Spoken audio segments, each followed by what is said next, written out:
Dear students, आज हम अपना एलिफेटिक हाइड्रोकार्बन का सेकंड लेक्चर स्टार्ट करें। हमने अपने पहले लेक्चर में कंप्लीटली अल्कीन को डिस्कस किया था और अब इस दूसरे लेक्चर में हम अल्कीन्स को डिस्कस करेंगे। तो सबसे पहले अल्कीन से रिलेटेड कुछ इंट्रोडक्टरी पॉइंट्स हैं, उनको देखिएगा कि अल्कीन्स होते क्या हैं। अल्कीन्स ऐसे हाइड्रोकार्बन्स होते हैं जिनमें कार्बन कार्बन के दरमियान कौन सा बॉन्ड होता है? डबल बॉन्ड होता है। और अल्कीन्स को हम कहते हैं ऑलेफिन्स। जैसे अल्कीन्स को हम पैराफिन्स कहते थे, इसी तरह से अल्कीन्स को हम क्या कहते हैं? ऑलेफिन्स।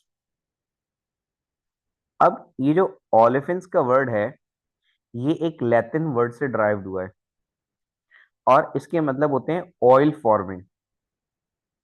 तो जितने भी जिंदगी में आपने तेल देखे, चाहे वो सरसों का तेल हो, चाहे वो खोपरे का तेल हो, उसके अंदर डबल बॉन्ड लाजमी प्रेजेंट होता है। तभी हम अल्कीन्स को क्या कहते हैं? ऑलेफिन्स। फिर आपको इसकी फिजिकल स्टेट के बारे में पता होना चाहिए कि अगर हम 2 कार्बन से लेके 4 कार्बन तक की बात करें।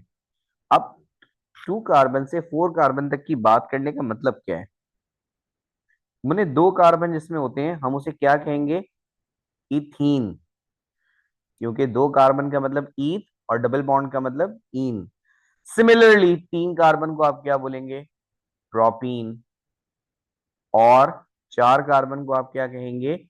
ब्यूटीन। तो जो शुरू के 3 मेंबर्स हैं, इथीन, प्रोपीन, ब्यूटीन, ये गैसेस होते हैं।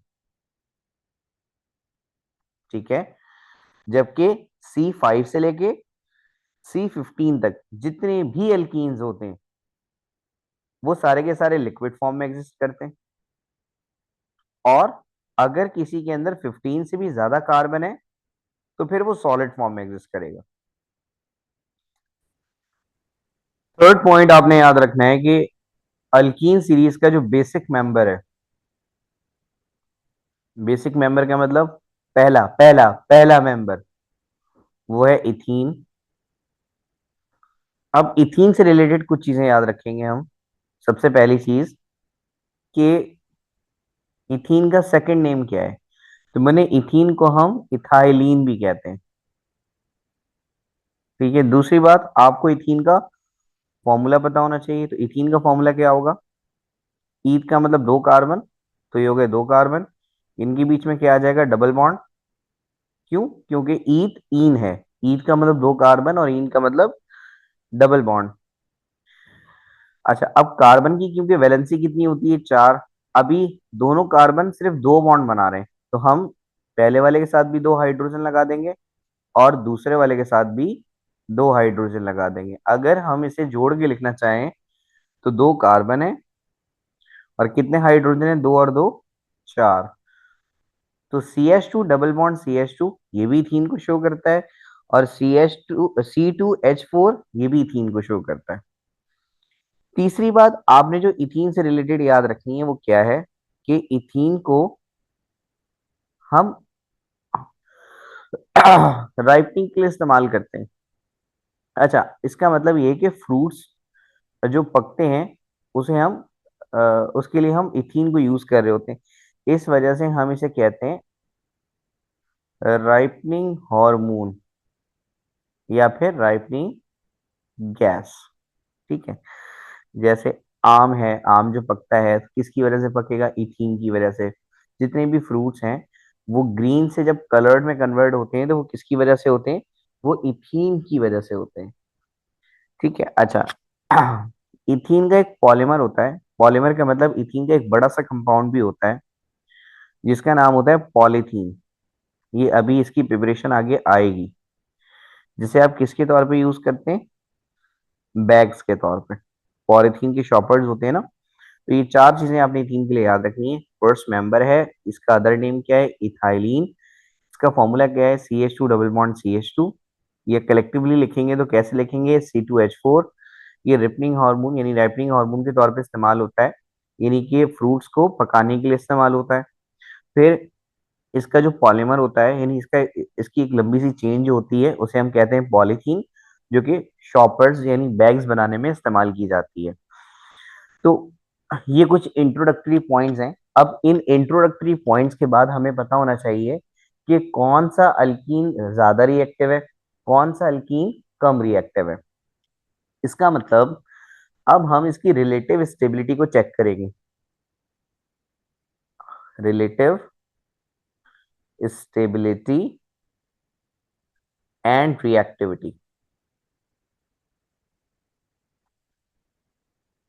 इससे पहले, क्योंकि आप अल्कीन का लेक्चर्स ऑलरेडी देख चुके होंगे, तो आपको इतनी बात पता है पहले से ही कि स्टेबिलिटी और रिएक्टिविटी ये एक दूसरे के अपोजिट है।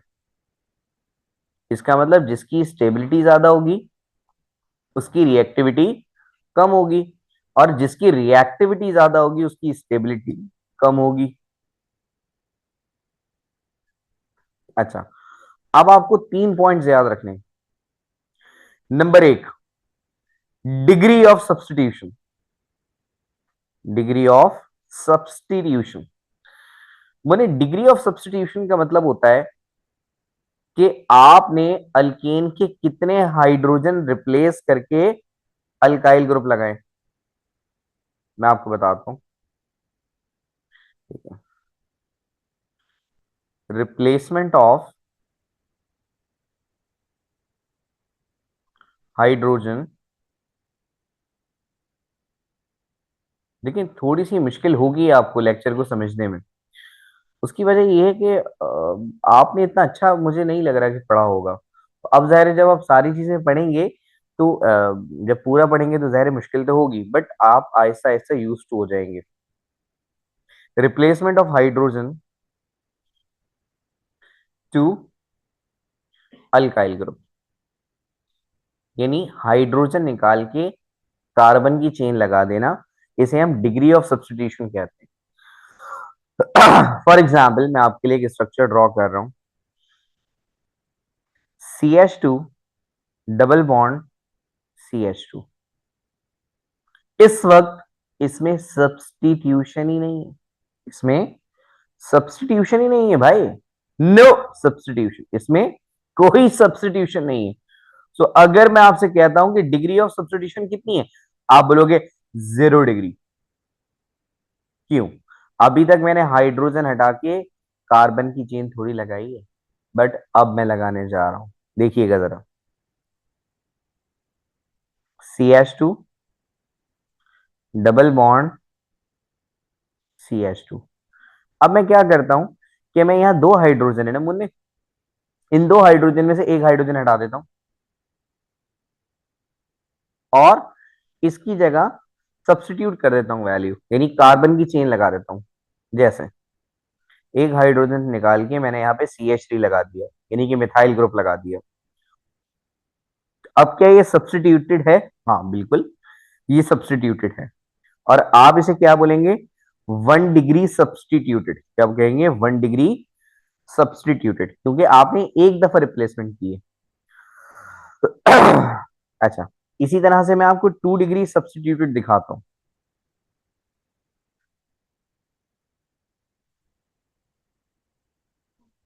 देखें, ये 1 डिग्री सब्स्टिट्यूटेड तो यहां तक हो चुका था।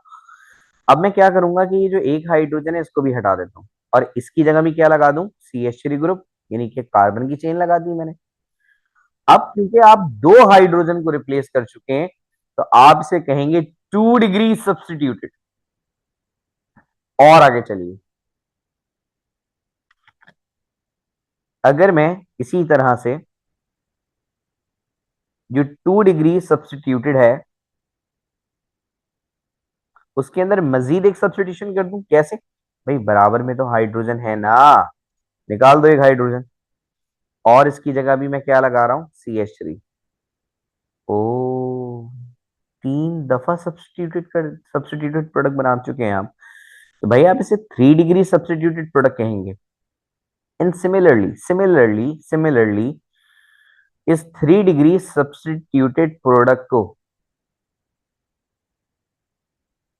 अगर मैं एक दफा और सब्स्टिट्यूशन में ले जाऊं तो कैसे जा सकता है? कि जो हाइड्रोजन है इसको भी हटाएं और इस हाइड्रोजन को हटा के यहाँ पे भी क्या लगा दें, CH3 यानी कार्बन की चेन। अब आप इसे बोलेंगे 4 degree substituted, 4 degree substituted product. अब ये तो आपको इतनी बात समझ आ गई कि 0 डिग्री सब्सटीट्यूटेड क्या होता है, 1 डिग्री, 2 डिग्री, 3 डिग्री, 4 डिग्री, सारी डिग्रियां आपको पता लग गई। अब हम देखेंगे कि कौन ज्यादा रिएक्टिव होना चाहिए। देखें, अगर हम इनकी रिएक्टिविटी की बात करते हैं तो आपको इतनी बात का अंदाजा होगा कि 0 डिग्री ने तो अभी रिएक्शन ही नहीं किया। 1 डिग्री एक दफा रिएक्शन कर चुका है। कैसे? उसमें एक हाइड्रोजन हटा के हमने अल्काइल ग्रुप लगाया तो उसने एक दफा रिएक्शन कर लिया। 2 डिग्री 2 बार रिएक्शन कर चुका है। 3 डिग्री 3 बार रिएक्शन कर चुका है। 4 डिग्री 4 बार रिएक्शन कर चुका है।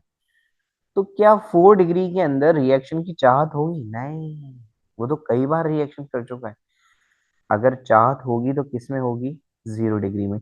क्योंकि उस बेचारे ने तो कुछ देखा ही नहीं, उस बेचारे ने तो कभी सब्स्टिट्यूशन की नहीं, उस बेचारे ने तो कभी रिप्लेसमेंट की नहीं।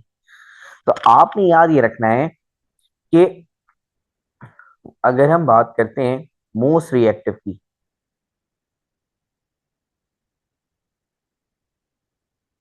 तो मोस्ट रिएक्टिव कौन होगा? 0 डिग्री सब्स्टिट्यूटेड प्रोडक्ट। और अगर मैं आपसे कहता हूं लेस रिएक्टिव, तो लेस रिएक्टिव कौन होगा? 4 डिग्री सब्स्टिट्यूटेड प्रोडक्ट। इसका मतलब अगर मैं आपसे ट्रेंड की बात करता हूं ट्रेंड की बात करता हूं तो 0 degree substituted product are more reactive than 1 degree.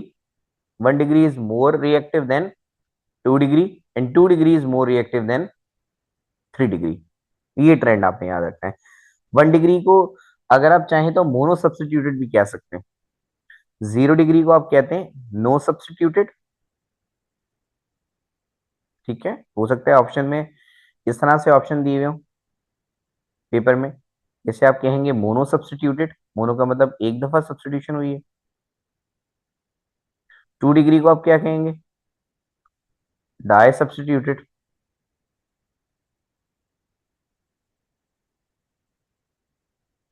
और इसी तरह से 3 डिग्री को आप क्या बोलेंगे? Try substituted.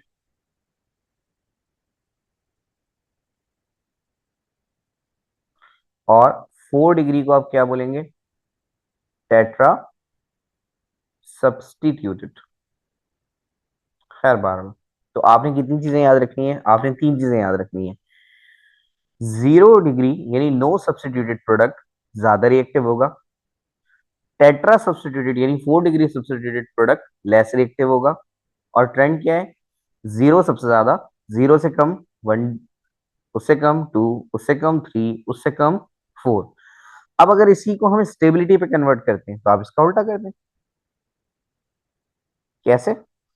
मैंने आपको बताया था कि स्टेबिलिटी और रिएक्टिविटी एक दूसरे के अपोजिट होते हैं। रिएक्टिविटी का मतलब होता है रिएक्शन करने की चाहत, स्टेबिलिटी का मतलब होता है मुझे नहीं करना। तो भाई दोनों एक दूसरे के अपोजिट है, दोनों एक दूसरे के अपोजिट है। तो अगर मैं आपसे कहता था कि मोर रिएक्टिव कौन है? 0 डिग्री। तो मोस्ट स्टेबल कौन होगा? 4 डिग्री, क्योंकि 4 डिग्री को रिएक्शन की चाहत नहीं होगी। अच्छा, और लेस स्टेबल कौन होगा? लेस स्टेबल होगा 0 डिग्री, यानी 0 डिग्री को सबसे ज्यादा चाहत होगी रिएक्शन करने की। तो जो आपने ऊपर रिएक्टिविटी में याद रखा है उसका उल्टा कर दें भाई। ट्रेंड को भी सेट कर दें। सबसे ज्यादा स्टेबल होगा टेट्रा सब्स्टिट्यूटेड प्रोडक्ट, उससे कम 3 डिग्री यानी ट्राई सब्स्टिट्यूटेड प्रोडक्ट, उससे कम कौन? 2 डिग्री सब्स्टिट्यूटेड प्रोडक्ट, उससे भी कम कौन? 1 डिग्री सब्स्टिट्यूटेड प्रोडक्ट, उससे भी कम कौन? Zero, no substituted product. तो most value, least value, trend, ये तीनों बातें आपको याद होनी चाहिए, रिएक्टिविटी की भी और स्टेबिलिटी की भी, with respect two degree of substitution. अब हम अपनी दूसरी हेडिंग पे चलेंगे, स्टेबिलिटी और रिएक्टिविटी के हवाले से। हमारी दूसरी हेडिंग है कॉन्जुकेशन। मैंने कॉन्जुकेशन का मतलब समझते हो? नहीं, कॉन्जुकेशन का मतलब आपको मैं बताऊंगा। कॉन्जुकेशन का मतलब होता है ऑल्टरनेट डबल बॉन्ड। देखिए, जो आपके लेक्चर्स हैं ये बहुत जानदार हैं, और आपको इसके बाद बुक से मजीद कुछ पढ़ने की जरूरत नहीं है। बस आप इन लेक्चर्स को अच्छे से घोल के पीजें। आपके लिए मटेरियल मैंने ऑलरेडी कन्फाइन कर दिया है, बस आपने इस मटेरियल पे फोकस करना है। ऑल्टरनेट डबल बॉन्ड्स का मतलब समझते हैं? डबल बॉन्ड है, फिर नहीं है, फिर है, फिर नहीं है, फिर है, फिर नहीं है, फिर है, फिर नहीं है। जैसे अगर मैं 4 कार्बन लेता हूं सपोज, 1, 2, 3, 4, और एक और कार्बन कर लेते हैं, तो मैं क्या कर रहा हूं? पहले मैं डबल बॉन्ड लगा रहा हूं, फिर मैं सिंगल बॉन्ड लगा रहा हूं, फिर मैं डबल बॉन्ड लगा रहा हूं, और फिर मैं सिंगल बॉन्ड लगा रहा हूं। सही है। फिर दोबारा हम यही काम कर रहे हैं कि हम 5 कार्बन ले लेते हैं, और पहले मैं डबल बॉन्ड लगाता हूँ, फिर मैं सिंगल, फिर मैं सिंगल, फिर मैं डबल। तो अगर आप पहले वाले स्ट्रक्चर को देखें, तो पहले वाले स्ट्रक्चर के अंदर क्या है कि डबल बॉन्ड है, फिर नहीं है, फिर है, फिर नहीं है। तो इस तरह का जो स्ट्रक्चर है, ये ऑल्टरनेट डबल बॉन्ड को शो कर रहा है। इसका मतलब ये जो स्ट्रक्चर है इसे आप कहेंगे कॉन्जुकेटेड। बट जो मैंने दूसरा स्ट्रक्चर बनाया, देखें, डबल बॉन्ड है, नहीं है, नहीं है, फिर है, मतलब ऑल्टरनेट नहीं हुआ, गैप आ गया, एक से ज्यादा का गैप आ गया, तो आप उसे क्या कहेंगे? Non conjugated. तो जब एक के बाद डबल बॉन्ड होगा, तो आप उसे कहेंगे कॉन्जुगेटेड। यानी डबल बॉन्ड है, फिर सिंगल बॉन्ड है, फिर डबल बॉन्ड है, फिर सिंगल, फिर डबल, फिर सिंगल, फिर डबल, फिर सिंगल, फिर डबल, फिर सिंगल, तो आप उसे कॉन्जुगेटेड कहते हैं। बट अगर डबल सिंगल सिंगल गैप आ गया, तो फिर वो कॉन्जुगेटेड नहीं है, वो नॉन कॉन्जुगेटेड है। अच्छा, अब कॉन्जुगेशन क्या करता है? सिस्टम को स्टेबलाइज करता है। यहाँ अगर आप देखें कॉन्जुगेटेड स्ट्रक्चर के अंदर, तो कॉन्जुगेटेड स्ट्रक्चर्स के अंदर अरेंजमेंट प्रॉपर है। देखें, double bond, single bond, double bond, single bond, इसका मतलब प्रॉपर अरेंजमेंट है। और ये प्रॉपर अरेंजमेंट इसको रिलैक्स करेगी। रिलैक्स करने का मतलब ये स्टेबल होगा। ठीक है। यहां पर अगर आप देखें तो डबल बॉन्ड है, फिर सिंगल, अब डबल आना चाहिए था, यानी प्रॉपर अरेंजमेंट नहीं है, इम्प्रॉपर अरेंजमेंट। तो क्योंकि इम्प्रॉपर अरेंजमेंट है, इसलिए ये प्रॉपरली रिलैक्स नहीं है। इसका मतलब इसकी स्टेबिलिटी कम हो गई, तो ये लेस स्टेबल है, ये मोर स्टेबल था। तो पहली कोटेशन जो आप याद करेंगे वो क्या होगी? पहली कोटेशन याद करेंगे, conjugated ones are more stable than non-conjugated। मैंने आपको ये बताया था कि स्टेबिलिटी और रिएक्टिविटी एक दूसरे के अपोजिट है। तो दूसरी स्टेटमेंट क्या होगी? नॉन कॉन्जुगेटेड, अब रिवर्स कर देना, non conjugated ones are more reactive than conjugated ones. तो जो कॉन्जुगेटेड है वो ज्यादा स्टेबल है, कम रिएक्टिव है। जो नॉन कॉन्जुगेटेड है वो ज्यादा रिएक्टिव है, कम स्टेबल है। अपोजिट है दोनों बातें। कॉन्जुगेटेड स्टेबल है, नॉन कॉन्जुगेटेड रिएक्टिव है। ठीक है। तो दो हम पॉइंट्स को पढ़ चुके हैं स्टेबिलिटी के लिहाज से, एक डिग्री ऑफ सब्स्टिट्यूशन और दूसरा कॉन्जुगेशन। अब हमें तीसरा पॉइंट पढ़ना है स्टीरियोकेमिस्ट्री के लिहाज से।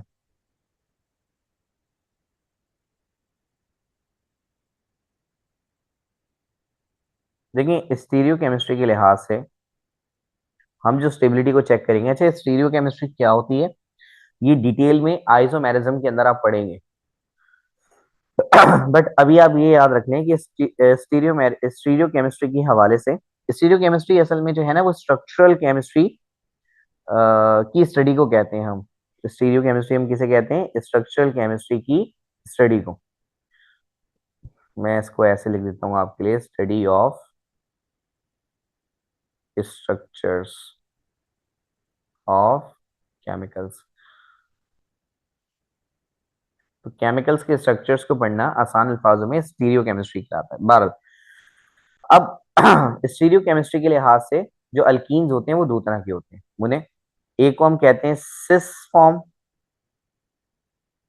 और दूसरे को हम कहते हैं ट्रांसफॉर्म। सुना है कभी आपने सिस फॉर्म ट्रांसफॉर्म? अच्छा देखिए, मैं आपको इनको डिफाइन करके बताता हूँ। सिस फॉर्म का मतलब क्या होता है? सिस फॉर्म का मतलब होता है कि सेम ग्रुप्स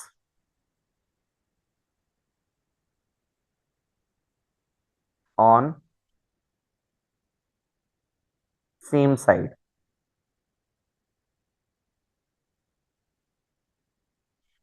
ऑफ प्लेन। अभी जब मैं स्ट्रक्चर ड्रॉ करूंगा तो आपको बात क्लियर होगी, ठीक है? अच्छा ट्रांसफॉर्म का मतलब क्या होगा? डिफरेंट ग्रुप्स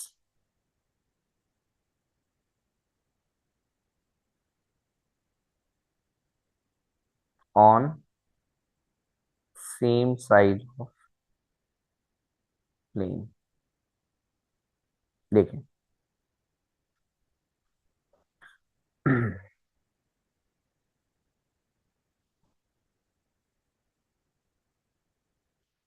ये मैंने दो कार्बन के दरमियान डबल बॉन्ड लगा दिया। अब देखिए मैं क्या कर रहा हूँ कि मैं दो मिथाइल ग्रुप ले रहा हूँ और दो हाइड्रोजन ले रहा हूँ। अब सिस में क्या होता है? देखिए सेम ग्रुप होता है, एक ही प्लेन की एक साइड पर सेम ग्रुप होता है, ये एक साइड है, ठीक है? मान लें ये अबव द प्लेन है, ये जो जगह दिख रही है ना आपको ये क्या है? एक साइड है प्लेन की, अबव द प्लेन कहते हैं आप इसे। ये देख रहे हैं आप, इसे आप बोल दें अदर साइड यानी बिलो द प्लेन। तो अगर आप एक साइड पर सेम ग्रुप लगा दें, जैसे मैं यहाँ पे दोनों जगह पे क्या लगा रहा हूँ, सी एच थ्री ग्रुप, और दूसरी तरफ मैं क्या लगा रहा हूँ, हाइड्रोजन हाइड्रोजन। क्या आपको नहीं लगता कि भाई हमने, देखें जरा, एक ही प्लेन पर सेम ग्रुप लगाए? देखें एक ही प्लेन पर सी एच थ्री लगा हुआ है, सेम है। यहाँ देखें हाइड्रोजन हाइड्रोजन लगा हुआ है, क्या सेम नहीं है? हाँ सेम है। तो जब भी सेम होगा तो आप उसे क्या बोलेंगे? Cis form. अब देखें जरा, अगर मैं एक सी एच थ्री और एक एच लगाऊं एक प्लेन पर, तो क्या अब एक ही प्लेन पर ग्रुप सेम है? नहीं, ग्रुप डिफरेंट है। इसी तरह से यहाँ क्या होगा, HCH3। तो अबव द प्लेन भी लोग डिफरेंट हैं, देखें जरा, अबव द प्लेन देखें, पहले सी एच थ्री था, फिर कौन आ गया? आहिस्ता आहिस्ता आहिस्ता आहिस्ता आहिस्ता देखें हाइड्रोजन आ गया। ओ सेम नहीं है मुन्ने, ऑपोजिट है। यहाँ देखें हाइड्रोजन था तो अब दूसरा वाला भी हाइड्रोजन होना चाहिए था ना, लेकिन देखें कौन हो गया? C H three. O opposite हो गया। तो ये तो आपको समझ आ गया कि सिस और ट्रांस में क्या फर्क है। अगर सेम ग्रुप सेम साइड पर होंगे तो आप उसे सिस फॉर्म कहेंगे, अगर डिफरेंट ग्रुप एक जगह पर होंगे तो आप उसे कहेंगे ट्रांस। अच्छा अब आपने याद क्या रखना है? अब आपने याद ये रखना है कि जो सिस फॉर्म होता है वो लेस स्टेबल होता है। देखिए यहाँ पर क्या है कि दो रिएक्टिव ग्रुप एक साथ हैं, वो इजीली सरवाइव नहीं कर पाएंगे। यहाँ पर क्या है, एक रिएक्टिव ग्रुप एक जगह पे, एक रिएक्टिव ग्रुप दूसरी जगह पे, यानी दो रिएक्टिव चीजें आपने अलग अलग रखी हैं। तो दो रिएक्टिव चीजें जब आप अलग अलग रखेंगे तो वो इजीली रिलैक्स रहेंगी। तो क्योंकि यहाँ पर आपने दोनों एक जैसी रिएक्टिव चीजें लगा दी तो इनके लिए इंटरेक्शन करना बहुत आसान हो जाएगा, क्योंकि बिल्कुल करीब करीब है। और जब इंटरेक्शन करेंगे तो ये कंपाउंड को क्या कर देंगे? अनस्टेबल कर देंगे। बट अगर आप ट्रांसफॉर्म में देखें तो एक रिएक्टिव चीज को आपने अलग रखा है, दूसरी रिएक्टिव चीज को आपने अलग रखा है। देखिए ना, एक को आपने अलग रखा है, दूसरे को आपने अलग रखा है। तो क्योंकि आपने इन दोनों को अलग अलग रखा है तो ये एक दूसरे से इंटरेक्शन नहीं कर पाएंगे, और जब ये एक दूसरे से इंटरेक्शन नहीं कर पाएंगे तो ये कंपाउंड शांत रहेगा। बट इस कंपाउंड को देख रहे हैं, देखिए एक रिएक्टिव ग्रुप, दूसरा रिएक्टिव ग्रुप, दोनों साथ रख दिया आपने, वो भाई चीखेंगे ये, हाँ। तो ये स्टेबल नहीं रहेंगे, रिलैक्स नहीं रहेंगे, बट ये देखें ये अलग अलग होने की वजह से रिलैक्स रहेंगे। तो ये जो कंपाउंड है ये रिलैक्स नहीं हो पाएगा, बट ये जो है ये रिलैक्स रह पाएगा। इसका मतलब ये स्टेबल हुआ? नहीं, स्टेबल नहीं हुआ, ये रिलैक्स ही नहीं है तो स्टेबल कैसे होगा? ये रिएक्टिव होगा। क्या कहलाएगा ये? रिएक्टिव। ये रिलैक्स है यानी कि स्टेबल है, शांत है, यानी कि रिएक्टिव नहीं है। क्योंकि मैंने आपको पढ़ाया कि स्टेबिलिटी और रिएक्टिविटी एक दूसरे के अपोजिट है। कॉन्क्लूजन लिख रहा हूं मैंने, कॉन्क्लूजन लिख रहा हूं आपके लिए, देखिएगा जरा। पहली conclusion, cis form is more reactive and less stable. बताया था, दोनों अपोजिट है, अपोजिट है। अगर ज्यादा रिएक्टिव है तो कम स्टेबल होगा ना। दूसरी कॉन्क्लूजन क्या है? ट्रांसफॉर्म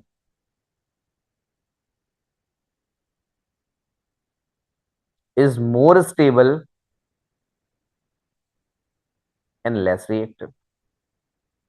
तो जितनी भी बात है मैंने आपको स्टेबिलिटी और रिएक्टिविटी से रिलेटेड बताई, ये सारी की सारी आपने याद रखनी, सारी की सारी याद रखनी। और अब हम इसके सेकंड सब टॉपिक पे जा रहे हैं। पहले तो हमने इंट्रोडक्टरी टॉपिक पढ़ लिया विद स्टेबिलिटी एंड रिएक्टिविटी। अब हम इसकी प्रिपरेशन करने जा रहे हैं। मुझे प्रिपरेशन में बहुत काम है, बहुत काम है, बहुत ध्यान से पढ़ना है आपको, बहुत ध्यान से। प्यारे बच्चों, सबसे पहला मेथड ऑफ प्रिपरेशन है हमारे पास हाइड्रोजनेशन। हाइड्रोजनेशन के मतलब क्या होते हैं? हाइड्रोजनेशन का मतलब होता है एडिशन ऑफ हाइड्रोजन गैस। ठीक है, एडिशन ऑफ हाइड्रोजन गैस। और ये मैं आपको अल्केन में भी ऑलरेडी पढ़ा चुका हूँ। बट अब आपने डिफरेंशिएट करना है कि अल्केन में और अल्कीन में क्या फर्क है रिगार्डिंग हाइड्रोजनेशन। हम क्या करते हैं, हम अल्काइन लेते हैं। अब अल्काइन जैसे हम इथाइन ले लेते हैं, तो दो कार्बन हो गए, और दो कार्बन के दरमियान में ट्रिपल बॉन्ड लगा रहा हूँ। इनको बैलेंस कर दें, तीन तीन बॉन्ड ये बना रहे हैं, तो एक एक हाइड्रोजन इनके साथ हम यहाँ लगा देते हैं। इस कंपाउंड का नाम क्या होगा? इस कंपाउंड का नाम होगा ईथ, क्योंकि दो कार्बन है और बीच में ट्रिपल बॉन्ड है इसलिए आइन, तो इसका नाम है इथाइन।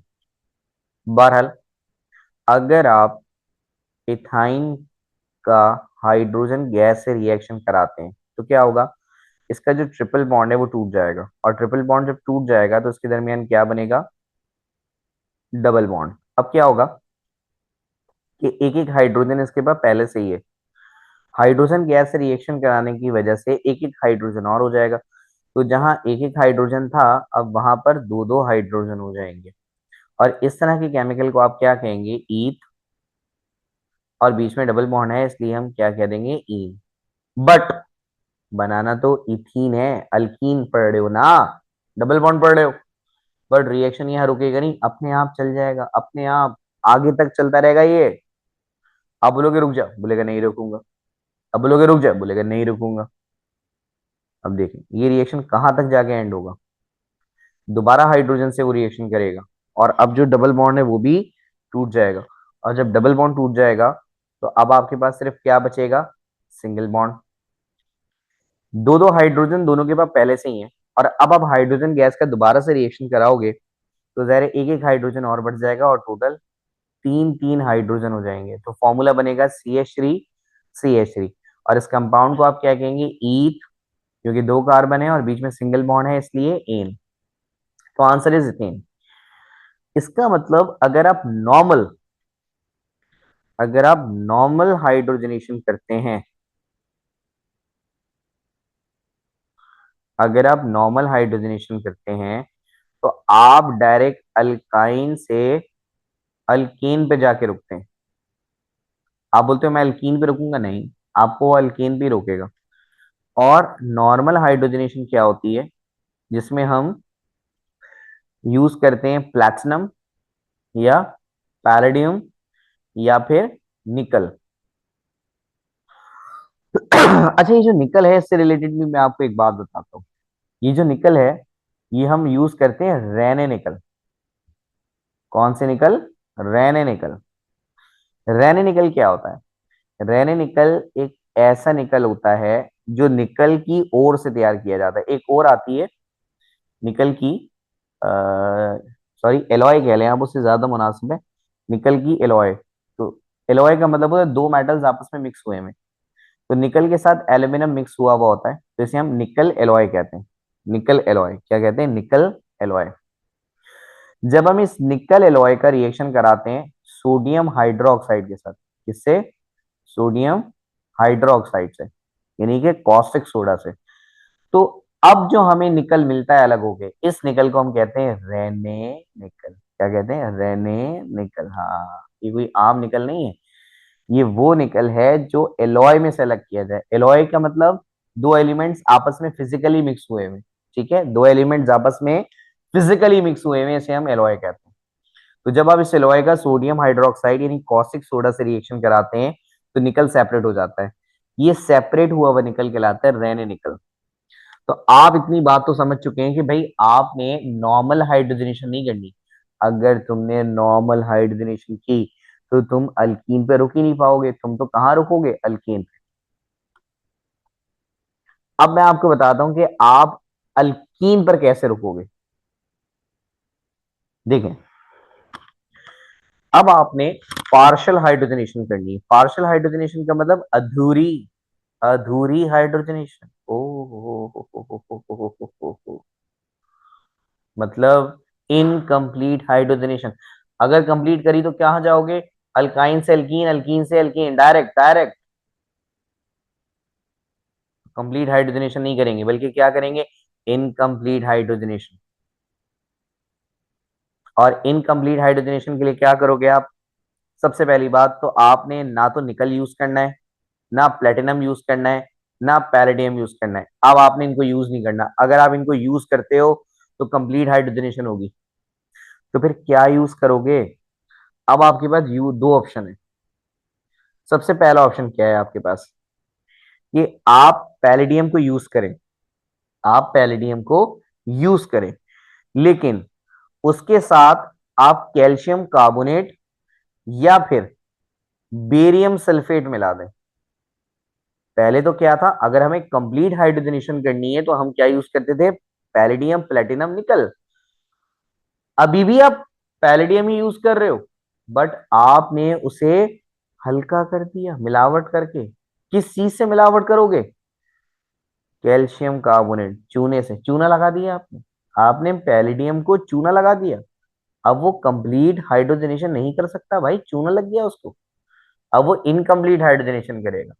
तो यूज हम पैरेडियम को ही करेंगे, बट हम उसे थोड़ा सा वीक कर देंगे। क्या मिक्स करके? उसमें कैल्शियम कार्बोनेट मिक्स करके या फिर बेरियम सल्फेट मिक्स करके। और सिर्फ इतना ही नहीं, इतना ही नहीं, मजीद कमजोर कर देंगे हम उसे। क्या करेंगे? मजीद कमजोर कर देंगे। क्या डाल के? क्यूनोलीन डाल के। क्या? क्यूनोलीन डाल के। क्यूनोलीन भी एक केमिकल है। अब ये जो मिक्सचर आपके पास आएगा,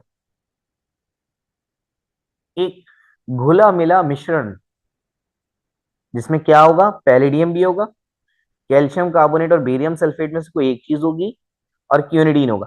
अभी जो मिली जुली चीज आएगी, मिली जुली चीज, आपको पता है इसे क्या कहते हैं? इसे खास नाम देते हैं क्या? लिंडलर्स। क्या कहते हैं इसे? Lindlar's catalyst. तो अगर आप लिंडलर कैटलिस्ट यूज करते हो तब आप कहाँ जा सकते हो? आप अल्काइन से अल्कीन पे रुक सकते हो। लेकिन अगर आपने लिंडलर भाई को इस्तेमाल नहीं किया, आप सीधा निकल जाओगे। समझे? तो कॉन्सेप्ट क्या है? कॉन्सेप्ट ये है कि हमने अपने कैटलिस्ट को वीक कर दिया उसमें मिलावट करके। अगर आप प्योर पैलेडियम यूज करोगे तो वो आपको अल्काइन से डायरेक्ट अल्कीन, अल्कीन से अल्केन पे ले जाएगा। ठीक है, रिएक्शन बीच में रुक नहीं सकता। तो हम क्या करेंगे, अपने कैटलिस्ट को वीक करेंगे ताकि जो रिएक्शन 100% हो रहा था अब वो 50% हो, यानी अल्काइन से अल्कीन पे ही रुक जाएगा, अल्कीन से अल्कीन पे नहीं जा पाएगा। एक ऑप्शन तो आपके पास ये अवेलेबल है। दूसरा ऑप्शन भी है आपके पास। दूसरा ऑप्शन क्या है कि आप सोडियम मेटल ले लें। पैलेडियम की जगह आप क्या ले लें? सोडियम मेटल, और उसमें लिक्विड अमोनिया मिक्स कर दें। लिक्विड अमोनिया, ये जो मिक्सचर आएगा, इस मिक्सचर को भी आप यूज कर सकते हैं। तो या तो कैटलिस्ट के तौर पर आप palladium, calcium carbonate, barium sulphate plus quinoline इस्तेमाल करेंगे, या फिर आप क्या करेंगे, सोडियम के साथ लिक्विड अमोनिया यूज करेंगे। इन दोनों केसेस के अंदर आप अल्काइन से अल्कीन पर चले जाएंगे, लेकिन अल्कीन से अल्कीन पर नहीं जा सकते। तो इस तरह से क्या होगा कि आपका अल्कीन प्रिपेयर हो जाएगा। ठीक है, चलें। और इसके एमसीक्यूज बहुत आसान है। कैसे? कि वो आपसे ये कहता है पेपर के अंदर, पार्शियल हाइड्रोजनेशन, या तो पार्शियल हाइड्रोजनेशन कहेगा या फिर क्या कहेगा, इनकम्प्लीट हाइड्रोजनेशन, या तो पार्शियल हाइड्रोजनेशन या फिर इनकम्प्लीट हाइड्रो। क्वेश्चन आपको दे रहा है पार्शियल हाइड्रोजनेशन, या तो आपसे पेपर में कहेगा पार्शियल हाइड्रोजनेशन, या फिर वो आपसे कह देगा इनकम्प्लीट हाइड्रोजनेशन।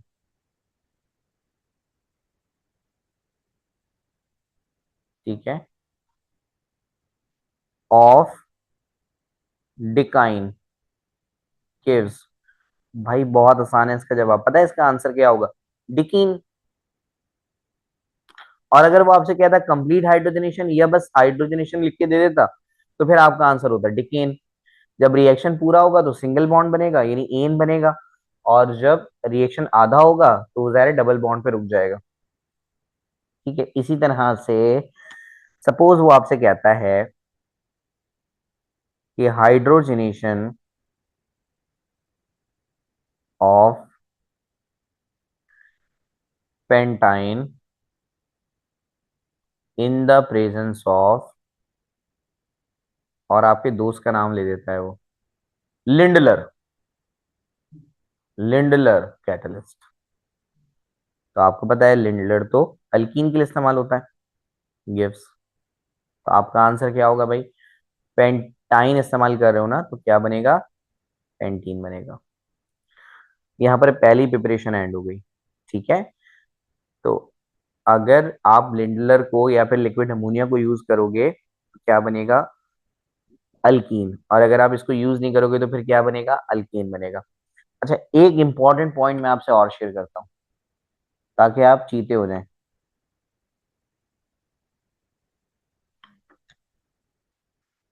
मैंने आपसे ऊपर दो तरह की जो है ना वो कैटलिस्ट को डिस्कस किया। एक था लिंडलर, लिंडलर कैटलिस्ट। ठीक है, एक तो ये कैटेगरी है, और दूसरी कैटेगरी क्या है? Sodium plus liquid ammonia mixture. ऐसा ही है। तो कब कब हम लिंडलर को इस्तेमाल करें और कब हम सोडियम प्लस लिक्विड अमोनिया को इस्तेमाल करें? अब आपने ये बात कैसे, इसमें क्या याद रखना है, बहुत इंपॉर्टेंट बात है ये, बहुत इंपॉर्टेंट। अगर आप चाहते हो कि आप सिस फॉर्म तैयार करो, अभी थोड़ी देर पहले मैंने आपसे सिस डिस्कस किया था क्या होता है, तो अगर आप सिस फॉर्म बनाना चाहते हो तो आप लिंडलर कैटलिस्ट यूज करोगे, और अगर आप ट्रांसफॉर्म बनाना चाहते हो तो आप किसको इस्तेमाल करोगे? सोडियम लिक्विड अमोनिया को।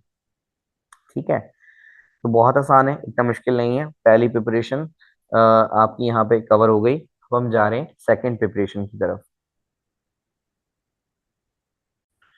तो प्यारे बच्चों, हम सेकंड प्रिपरेशन की तरफ जा रहे हैं। सेकंड प्रिपरेशन का नाम है dehalogenation. Dehalogenation of dihalide. ठीक है, डी हेलोजिनेशन ऑफ डाइहैलाइड का मतलब क्या होता है देखें। डी का मतलब होता है रिमूवल, और आगे क्या लिखा हुआ है, हेलोजिनेशन, यानी रिमूवल ऑफ हैलोजन। मुने हैलोजन की किसे कहते हैं भाई, एक्स को कहते हैं। एक्स निकाल दो, एक्स निकाल दो। किस में से एक्स निकाल दो, डाई हैलाइड में से निकाल दो। डाई हैलाइड क्या होता है, जिसमें दो एक्स हो। डाई का मतलब दो, हैलाइड का मतलब एक्स। तो एक ऐसा कंपाउंड जिसमें दो एक्स है, एक ऐसा कंपाउंड जिसमें दो एक्स हैं, उसमें से अगर आप एक्स को रिमूव करोगे तो भी अल्कीन बन सकता है। अच्छा, एक बात अब आपने याद रखनी है कि this preparation is not important for entry test and ECAT students, but MD CAT वालों की तो समझें आप, बेहतर समझते हैं मुझसे, आपको तो ये पढ़ना ही पड़ेगा, आपको पढ़ना पड़ेगा। चले मैं अब आपको एक एग्जाम्पल देता हूँ। हम ले लेते हैं यहाँ पर जल्दी से दो कार्बन। अब क्योंकि आपने डाई हैलाइड बनाना है ऐसे, तो डाई हैलाइड का मतलब होता है दो हेलोजन लगे हुए। अब एक्स का मतलब क्या होता है, क्लोरीन, ब्रोमीन और आयोडीन। तो मान लें कि हम क्लोरीन लगा देते हैं, ये हमने लगा दिया, क्लोरीन लगा दिया। अच्छा, अब थोड़ा सा आगे और चलते हैं। अगर आप इस कार्बन को देखें तो इस वक्त ये पहला वाला जो कार्बन है, मैं इसकी बात कर रहा हूँ, पहले वाले कार्बन की। मैंने पहला वाला कार्बन एक बॉन्ड ऊपर बना रहा है, एक बॉन्ड आगे बना रहा है, यानी पहला वाला कार्बन कितने बॉन्ड बना रहा है, दो बॉन्ड बना रहा है। इस वाले कार्बन को भी देखें तो ये वाला कार्बन भी एक और एक कितने बॉन्ड बना रहा है, दो बॉन्ड बना रहा है। तो क्योंकि ये दोनों दो दो बॉन्ड्स बना रहे हैं, तो इनके साथ कितने कितने हाइड्रोजन आने चाहिए भाई, इनके साथ दो दो हाइड्रोजन आने चाहिए। अच्छा, अब हम इसका रिएक्शन किससे कराते हैं, जिंक डस्ट से। जिंक डस्ट का मतलब जिंक पाउडर हो गया। अब जिंक की खास बात क्या है, जिंक क्लोरीन को पसंद करता है, और खास बात एक क्लोरीन को नहीं, दो दो क्लोरीनों को पसंद करता है। तो ये एक साथ दोनों क्लोरीन को लेगा और निकल जाएगा, और बन जाएगा जिंक क्लोराइड। ये तो एक अलग चीज हो गई। अब यहां से आपके पास क्या बचा, CH2, सिंगल बॉन्ड CH2। अब अगर आप इस चीज को बहुत गौर से देखेंगे तो इस वक्त ये कार्बन दो हाइड्रोजन से जुड़ा हुआ है और एक ही आगे बॉन्ड बना रहा है। तो टोटल कितनी कितनी कितनी कितनी वैलेंसीज हो गई, देखें तीन वैलेंसीज हो गई। टोटल कितनी वैलेंसीज हो गई, तीन वैलेंसीज हो गई। अच्छा, इस वाले कार्बन को देखेंगे तो ये एक बॉन्ड पीछे बना रहा है और दो इसके साथ हाइड्रोजन है। तो टोटल कितने हो गए, तीन हो गए। यानी पहले वाला कार्बन भी तीन बॉन्ड बना रहा है, दूसरे वाला कार्बन भी तीन बॉन्ड बना रहा है, तो जाहिर है इसको बैलेंस करने के लिए इन दोनों के दरमियान हम क्या लगा देंगे, डबल बॉन्ड। तो बस सिंपल आप ये याद रखेंगे कि जितने भी कार्बन है वो सेम रहेंगे, और उनके दरमियान बस सिंगल बॉन्ड की जगह डबल बॉन्ड लग जाएगा। अच्छा, इस केमिकल का नाम अगर मैं आपके सामने लिखना चाहूँ तो क्या होगा, देखिए एक क्लोरीन पहले पे लगा हुआ है और एक क्लोरीन दूसरे पे लगा हुआ है, इस वजह से हम इसे कहेंगे 1,2। कितने क्लोरीन हो गए मुन्ने, दो। तो 1,2 die chloro, 1,2 die chloro. 1 2 position को शो कर रहा है, डाई दो को शो कर रहा है कि दो क्लोरीन है। दो कार्बन है, दो कार्बन को हम कहते हैं ईथ, और बीच में सिंगल बॉन्ड है इसलिए हम इसे क्या कहते हैं, एन। तो इसका नाम हो गया 1,2 डाई क्लोरो इथेन। बट इसका नाम जो है वो, इसका नाम क्या होगा, दो कार्बन है इसलिए ईथ, और बीच में डबल बॉन्ड है इसलिए ईन। अब इतना लंबा आपको पेपर में सॉल्व करने की जरूरत नहीं है, अब मैं आपको डायरेक्ट कराऊंगा यही रिएक्शन। फॉर एग्जाम्पल वो आपसे कहता है कि 2,3 die bromo pentane reacts with zinc dust and forms dash. Dash में अपना नाम नहीं लिखना आपने, हाँ, फॉर्म्स डैश। डैश में क्या लिखेंगे आप देखिए। हमें पता है कि पेंटेन से क्या बन जाएगा, पेंटीन। सबसे पहले तो आप आंसर में पेंटीन पे टिक करेंगे, अच्छा, अब मसला ये है कि अगर दो से ज्यादा कार्बन होते हैं, पेंट का मतलब पांच हो गए ना, अगर दो से ज्यादा कार्बन होते हैं तो फिर आपको पोजीशन बतानी पड़ती है डबल और ट्रिपल बॉन्ड की। अब पोजीशन क्या होगी, यही होगी। पोजीशन क्या होगी, यही होगी जो हेलोजन की है। अब हेलोजन तो दो लगे हुए हैं, एक दो पे लगा हुआ है, एक तीन पे लगा हुआ है। ओ भाई, डबल बॉन्ड भी दो और तीन के दरमियान बनेगा, बट हम छोटा नंबर लिखते हैं, यानी answer is two pentene. Answer क्या होगा, टू पेंटीन। एक क्वेश्चन और कराऊंगा अपने बंदे को। 4,5 dichlorodecane reacts with zinc dust. अगर आपको कोई भी क्यूरी होती है, एम्बिग्यूटी होती है, तो आपके जो व्हाट्सएप पे ग्रुप बने हुए हैं, आप उस पे हमसे पूछ सकते हैं। हम आपकी जितनी भी एरर्स हैं, जितनी भी एम्बिग्यूटीज हैं, वो हम क्लियर करेंगे। अब क्योंकि आप डिकीन पे काम कर रहे हैं, तो आंसर क्या होगा भाई, डिकीन। अब डबल बॉन्ड की पोजीशन क्या होगी, यानी टोटल तो 10 कार्बन है, बट डबल बॉन्ड कहाँ लगा हुआ है भाई, डबल बॉन्ड इन्हीं दोनों के दरमियान लगा होगा, यानी 5 और 6 के दरमियान। बट हम छोटा नंबर लिखते हैं डबल बॉन्ड और ट्रिपल बॉन्ड को बताने के लिए। तो आंसर इज 4 डिकीन। आंसर क्या होगा हमारा, 4 डिकीन। ऐसा भी हो सकता है कि दो दो डबल बॉन्ड बन जाए। ओहो, दो दो डबल बॉन्ड। देखें जरा, एक क्वेश्चन मैं आपको और कराता हूँ। 2,3, 4,5 टेट्राक्लोरो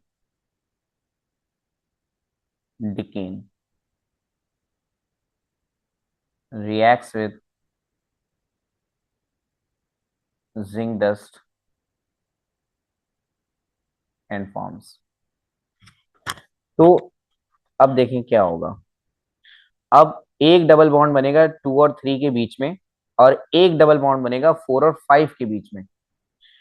तो 2 और 3 में से जो छोटा नंबर हम लिखेंगे वो कौन होगा, 2। और 4 और 5 में से जो छोटा नंबर होगा वो होगा 4। यानी एक डबल बॉन्ड जो बनेगा वो दूसरे कार्बन पे बनेगा, और एक डबल बॉन्ड जो बनेगा वो चौथे कार्बन पे बनेगा।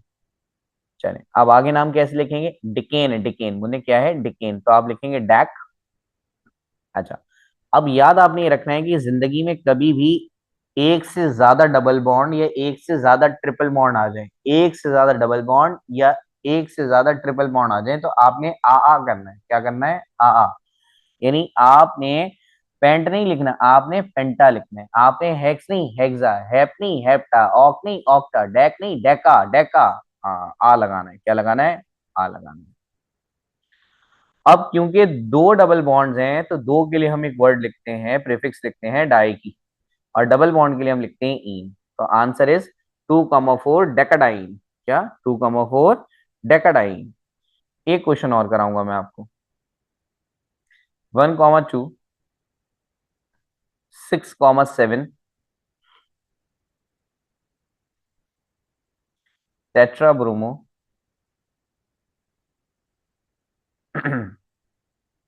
अंडेकिन। अंडेकिन कितने कार्बन को कहते हैं मुन्ने, 11 कार्बन को। Reacts with zinc dust and forms, क्या बनेगा देखें। एक डबल बॉन्ड तो इन दोनों के दरमियान बनेगा, क्या होगा, एक डबल बॉन्ड तो 1 और 2 के बीच में बनेगा, तो छोटा नंबर कौन हो गया, 1।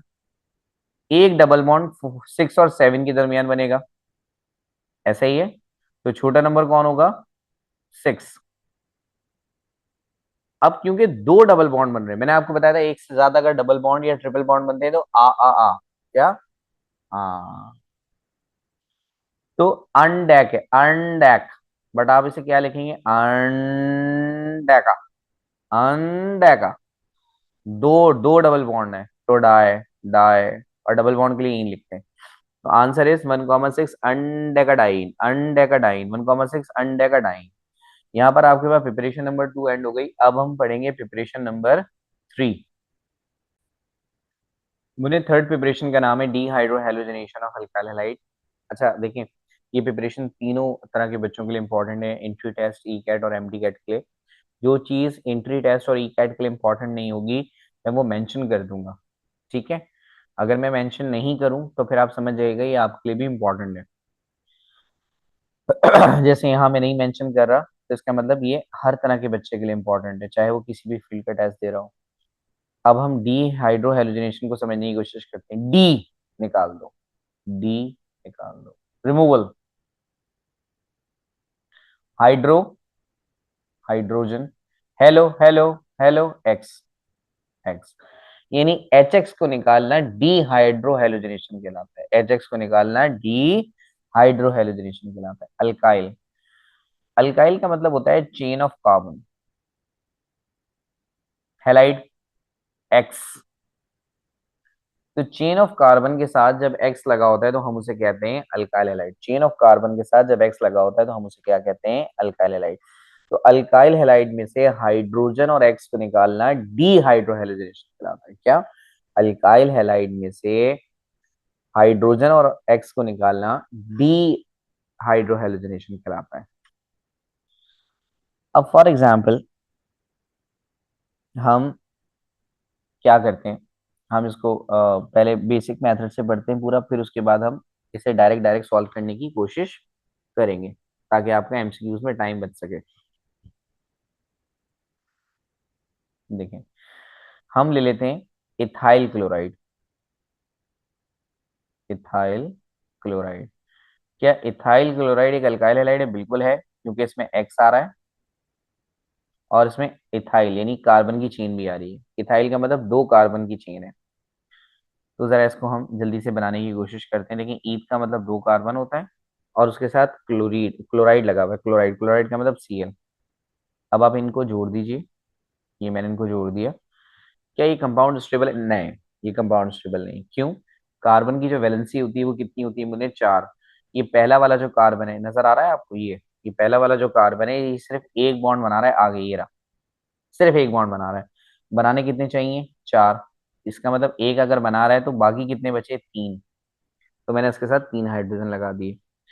अगर मैं इस बीच वाले कार्बन की बात करूं तो ये बीच वाला कार्बन कितने बॉन्ड बना रहा है? भाई ये बीच वाला कार्बन एक बॉन्ड इधर और एक बॉन्ड इधर, कितने बॉन्ड्स बना रहा है? 2 बॉन्ड्स बना रहा है।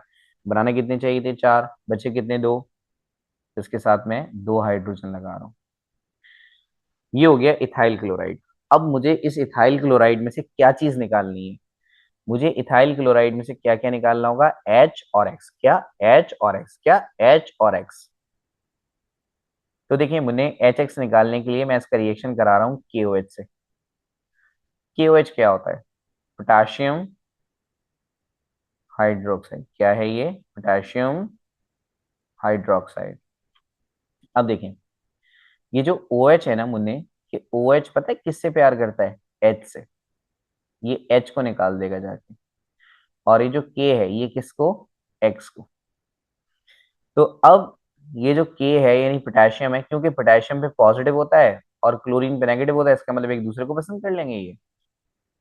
और ये पोटेशियम आएगा और क्लोरीन को ले जाएगा। तो जब ये पोटेशियम क्लोरीन को ले जाएगा तो जो चीज बनेगी उसे हम क्या बोलेंगे? KCl, यानी कि पोटेशियम क्लोराइड।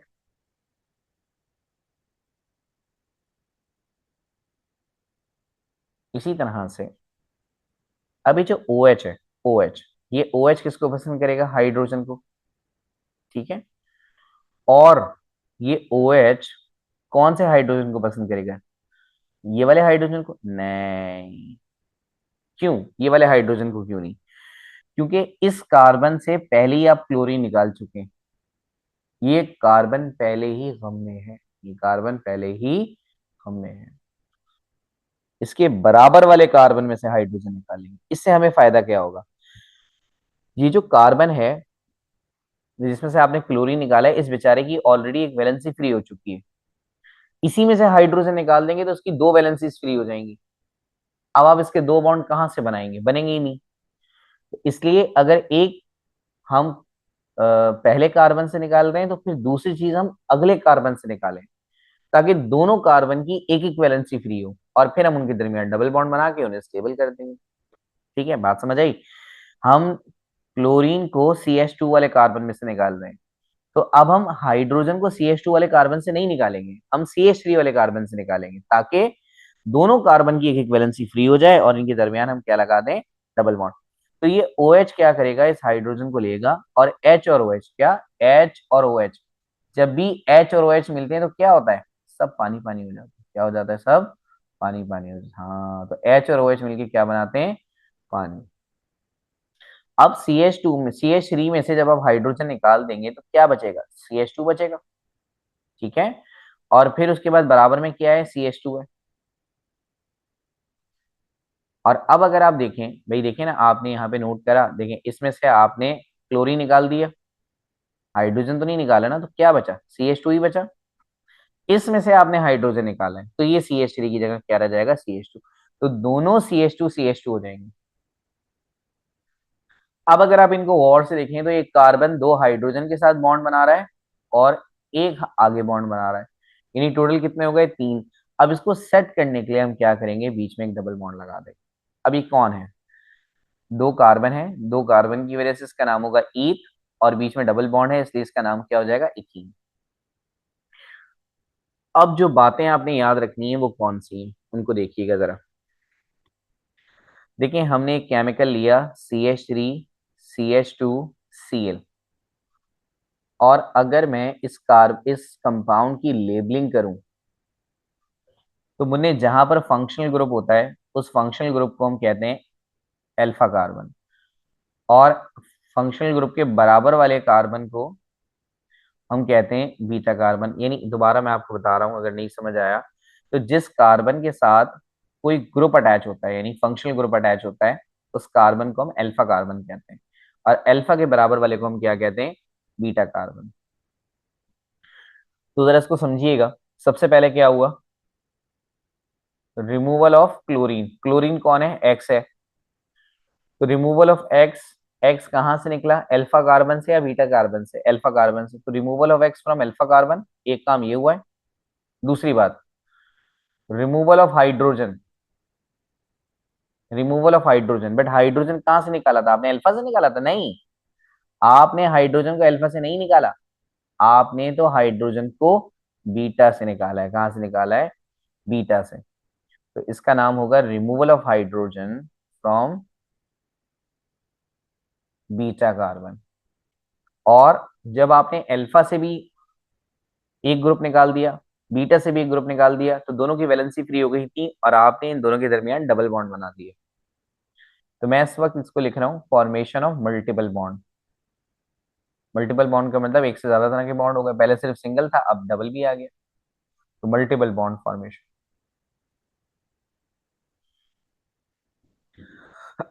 अगर आप पहले स्टेप में देखें, एक्स निकल गया, दूसरे स्टेप में देखें हाइड्रोजन निकल गया, कोई आया नहीं, बस निकलते गए, बस निकलते गए। क्योंकि बस निकलते गए, इस वजह से इस रिएक्शन को हम कहेंगे एलिमिनेशन रिएक्शन। क्या कहेंगे, एलिमिनेशन रिएक्शन। मुझे लग रहा है आप ये लेक्चर्स पढ़ते पढ़ते ना साइंटिस्ट ना बन जाए बस। तो क्योंकि सब चीजें निकले जा रही हैं सिर्फ, इसलिए हम इसे क्या कहते हैं, एलिमिनेशन रिएक्शन। अगर कुछ निकलता और कोई आ जाता तो आप उसे क्या बोलते हैं, सब्स्टिट्यूशन रिएक्शन। जैसे आपकी जिंदगी है, आपकी जिंदगी में से कोई गया और कोई आ गया, तो भाई आपने सब्स्टिट्यूशन रिएक्शन किया। बट अगर आपकी जिंदगी से चार लोग निकल गए तो वो क्या है, एलिमिनेशन है। वो क्या है, सिर्फ निकलते जाएंगे, एलिमिनेशन। लेकिन निकलेगा कोई आ जाएगा तो उसे क्या बोलेंगे, सब्स्टिट्यूशन। अच्छा, अब हाइड्रोजन को अगर आप देखें तो हाइड्रोजन तो बीटा में भी है, अल्फा में भी है, लेकिन निकल कहां से रहा है, बीटा से। कहां से निकल रहा है हाइड्रोजन, बीटा से। क्योंकि हाइड्रोजन बीटा से निकलता है, इस वजह से हम इसे बीटा एलिमिनेशन रिएक्शन कहते हैं। क्या कहते हैं इसे, बीटा एलिमिनेशन रिएक्शन।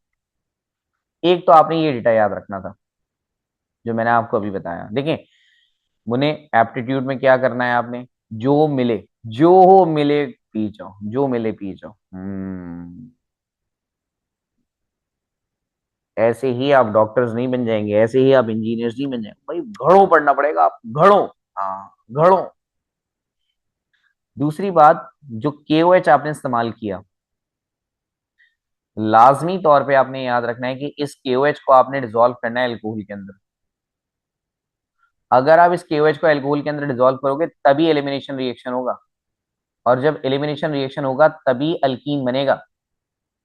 अगर आपने इस KOH को पानी में डिसॉल्व कर दिया, ओ, आप तो कुछ भी कर सकते हैं ना, आपने पानी में डिसॉल्व कर दिया, तो भाई अब आप याद रखिएगा कि अब एलिमिनेशन रिएक्शन नहीं होगा, बल्कि अब सब्स्टिट्यूशन रिएक्शन होगा, और आंसर में एल्कोहल बनेगा। तो जहां जो चीज अल्कोहल बननी चाहिए थी सिर्फ एक सॉल्वेंट के इफेक्ट की वजह से, अल्कीन बननी चाहिए थी, वो एक सॉल्वेंट की इफेक्ट की वजह से क्या बन जाएगा, एल्कोहल बन जाएगा। अब मैं आपको इससे रिलेटेड जरा कुछ क्वेश्चंस कराता हूँ, ताकि आप चीते हो जाएं, है ना मुन्ने? हाँ, देखिएगा, परेशान नहीं हूं मैं, साथ हूँ आपके मुन्ने। हाँ देखिएगा जरा। वो आपसे पेपर में कहता है कि हम्म, आपसे पेपर में कहता है, हम्म, आपसे कहता है पेपर में वन क्लोरोपेंटेन, क्या कहता है, वन क्लोरोपेंटेन। भाई one chloropentane is alkyl halide, one chloropentane reacts with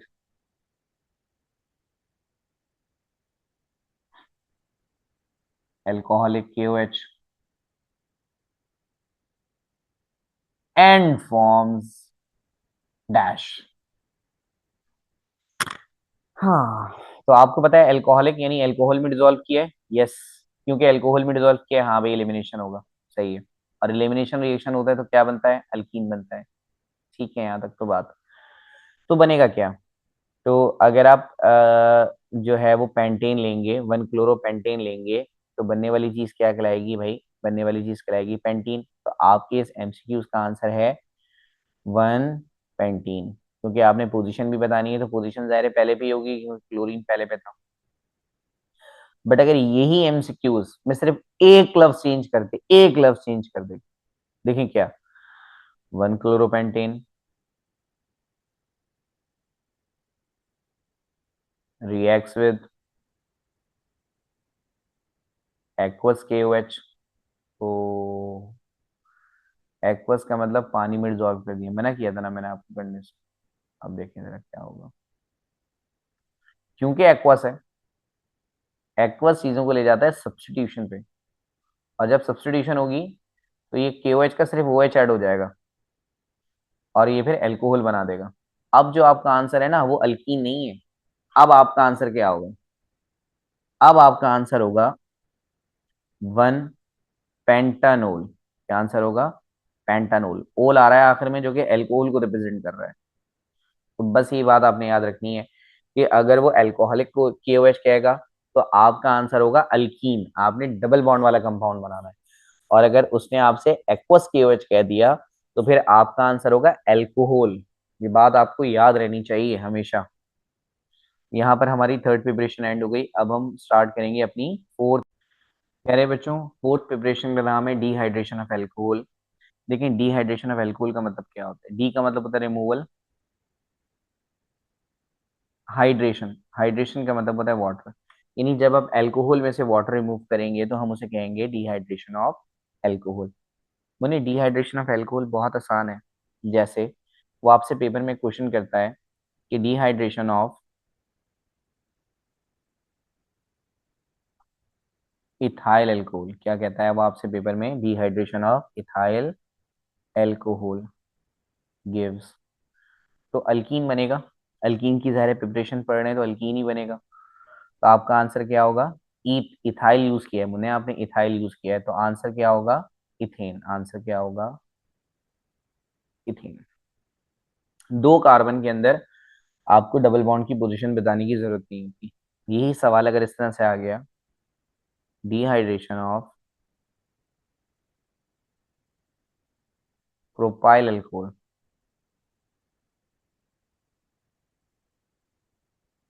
gives, तो फिर अब जाहिर है आपके पास इथीन तो नहीं बनेगा ना, अब तो प्रॉप के लिहाज से नाम होगा। ठीक है, अब जो आपका आंसर है वो क्या होगा, propene, normally one propene. Propene में भी जरूरत नहीं होती डबल बॉन्ड पोजीशन बताने की। अब आपने जो इसमें याद रखना है, देखिए एक एमसीक्यू तो ये आ सकता है कि ये अल्कोहल होगा तो कौन सा अल्कीन बनेगा, तो वो तो आपको पता है। अगर डिकाइल अल्कोहल होगा तो डिकीन बन जाएगा, अगर पेंटाइल अल्कोहल होगा पेंटीन बन जाएगा, ब्यूटाइल अल्कोहल होगा ब्यूटीन बन जाएगा, प्रोपाइल अल्कोहल प्रोपीन। आसान है, आसान है, आसान है। अब जो चीज आपने याद रखनी है वो है कैटलिस्ट।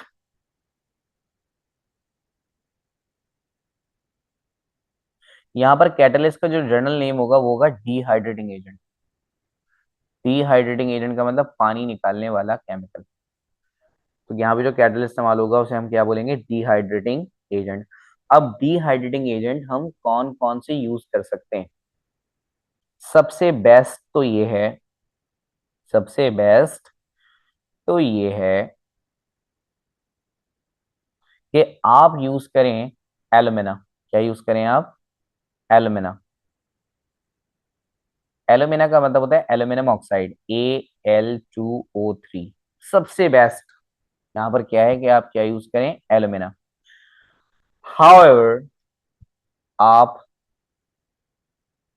और भी चीजें यूज कर सकते हैं, जैसे P4O10, जैसे H2SO4, जैसे H3PO4।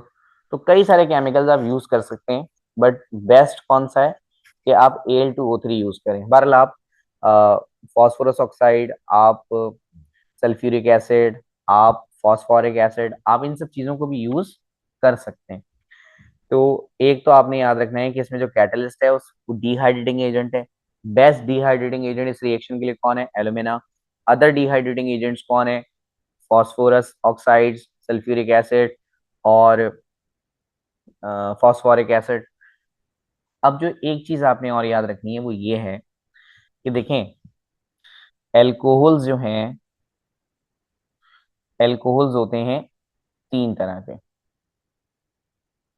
कौन कौन से?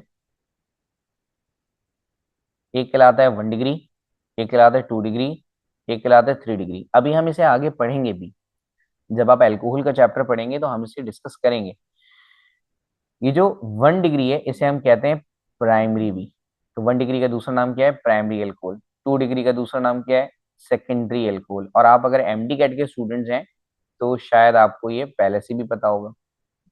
और 3 डिग्री का दूसरा नाम क्या है, टर्शरी एल्कोहल। एल्कोहल्स कितनी तरह के हैं, तीन तरह के हैं, tertiary alcohol, secondary alcohol, primary alcohol. अभी जो तीन तरह के एल्कोहल्स हैं इनमें से किसकी डिहाइड्रेशन सबसे आसान है? ठीक है, वो आपसे पूछ सकता है कि किसकी डिहाइड्रेशन आसान है, टर्शरी की 3 डिग्री की यानी, सेकेंडरी की 2 डिग्री की यानी, प्राइमरी की 1 डिग्री की यानी। तो मैंने आपने ये याद रखना है कि 3 डिग्री की डिहाइड्रेशन आसान है 2 डिग्री से, 2 डिग्री की डिहाइड्रेशन आसान है 1 डिग्री से। ठीक है, ये लाजमी आपने याद रखना है। इसको हम कहते हैं रिएक्टिविटी ट्रेंड या reactivity order of dehydration of alcohol. तो सबसे आसानी से जो डिहाइड्रेशन हम कर सकते हैं वो किसकी कर सकते हैं, 3 डिग्री की। उससे आसानी से किसकी कर सकते हैं, उससे कम आसानी से 2 डिग्री की, उससे कम आसानी से 1 डिग्री की। यानी 1 डिग्री की डिहाइड्रेशन मुश्किल है, 3 डिग्री की डिहाइड्रेशन आसान है। अब अगली बात आपने क्या याद रखनी है, फॉर एग्जाम्पल आप जो कैटलिस्ट यूज कर रहे हैं वो सल्फ्यूरिक एसिड है। तो क्योंकि 3 डिग्री की डिहाइड्रेशन आसान है तो आपको सल्फ्यूरिक एसिड की कंसंट्रेशन कम यूज करनी पड़ेगी 3 डिग्री की, 3 डिग्री के लिए, क्योंकि उसकी डिहाइड्रेशन आसान है।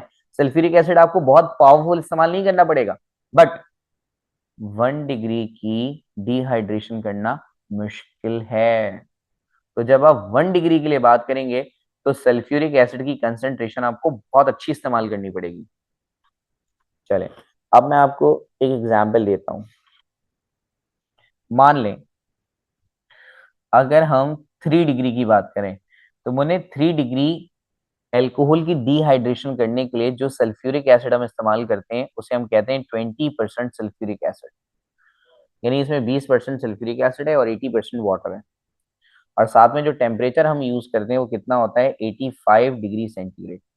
आप टेम्परेचर याद नहीं करें, ठीक है, बट आपने इतनी बात याद रखनी है कि क्योंकि 3 डिग्री पर काम करना आसान है, तो टेम्परेचर इतना इस्तेमाल करने की जरूरत नहीं है, सल्फ्यूरिक एसिड इतना पावरफुल इस्तेमाल करने की जरूरत नहीं है।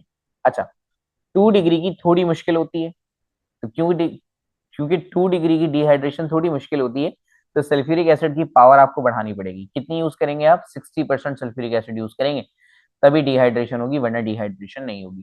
टेम्परेचर भी आपको बढ़ाना पड़ेगा, कितना करना पड़ेगा, 100 डिग्री सेंटीग्रेड। सिमिलरली 1 डिग्री की डिहाइड्रेशन भाई बहुत मुश्किल है, बहुत मुश्किल। अब आपको सल्फ्यूरिक एसिड बहुत पावरफुल इस्तेमाल करना पड़ेगा, तो हम 75% सल्फ्यूरिक एसिड इस्तेमाल करते हैं अगर हमें 1 डिग्री की डिहाइड्रेशन करनी हो, और टेम्परेचर भी आपको बहुत ज्यादा इस्तेमाल करना पड़ेगा, लगभग कितना, 140 से लेके 170 डिग्री सेंटीग्रेड तक। तो जब आप इन कंडीशंस को यूज करते हैं तो आप किसी भी एल्कोहल की डिहाइड्रेशन कर सकते हैं। यहाँ पर हमारा fourth method of preparation complete हो गया। अब हम fifth method of preparation start करेंगे, जो कि सिर्फ एमडी कैट के स्टूडेंट्स के लिए है, इंट्री टेस्ट और ई कैट के बच्चों के लिए इंपॉर्टेंट नहीं है। That is कॉल्बी method, कॉल्बी method. प्यारे बच्चों, फिफ्थ मेथड ऑफ प्रिपरेशन में आपने एक बात तो याद रखनी है, not important for E CAT and entry test, लेकिन एमडी कैट वालों को तो पढ़ना पड़ेगा। एमडी कैट वाले बच्चों की जिंदगी में अब मेरे लेक्चर्स के अलावा कुछ नहीं बचा, अगर वो डॉक्टर्स बनना चाहते हैं। देखिए, अच्छा, आप जो है ना लेक्चर्स बीच से मत देखा करें, ऐसा नहीं करिएगा कभी भी कि अल्कीन आपने नहीं पढ़ा और अल्कीन आपने पढ़ लिया, तबाह हो जाएंगे आप, तबाह। तो पहले आपने सीक्वेंस से चलना है। अगर आप अल्कीन पढ़ रहे हैं तो पहले आपको अल्कीन पढ़ना पड़ेगा, और अल्कीन पढ़ाते वक्त मैंने आपको कॉल्बीज इलेक्ट्रोलिटिक मेथड ऑलरेडी डिस्कस किया था। याद करें वो लम्हात जो हमने अल्कीन में गुजारे थे, क्या थे वो लम्हात, कि अगर आप सोडियम कार्बोक्सिलेट लें,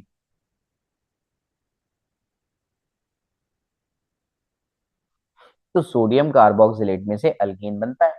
अल्कीन भी बनेगा, कब अल्कीन बनेगा और कब अल्कीन बनेगा, इस बात पे याद रखिएगा। देखिए, अल्कीन बनाना तो मैंने आपको बता दिया अल्कीन के टॉपिक के अंदर। अगर आप मोनो कार्बोक्सिलेट लेंगे, मोनो कार्बोक्सिलेट क्या होता है भाई, मोनो कार्बोक्सिलेट का मतलब होता है जिसके अंदर एक दफा आपका सी डबल ओ आएगा। अच्छा, डाई कार्बोक्सिलेट क्या होता है, इसके अंदर 2 मरतबा सी डबल ओ आएगा। ठीक है, तो अगर मोनोकार्बोक्सिलेट आप यूज करेंगे, जो कि आपने पिछले लेक्चर में इस्तेमाल किया, तो आंसर क्या आएगा मुन्ने, अल्कीन। और अगर आप डाई कार्बोक्सिलेट इस्तेमाल करेंगे तो आंसर क्या आएगा, अल्कीन आएगा। ठीक है, फॉर एग्जाम्पल अब हम एक केमिकल ले लेते हैं, हम एक केमिकल लेते हैं, क्योंकि हम तो अल्कीन की प्रिपरेशन कर रहे हैं, इसलिए हम क्या लेंगे, डाई कार्बोक्सिलेट। क्या लेंगे हम, di carboxylate, sodium di carboxylate. अब एक डाई कार्बोक्सिलेट ले लेते हैं, CH2, COO,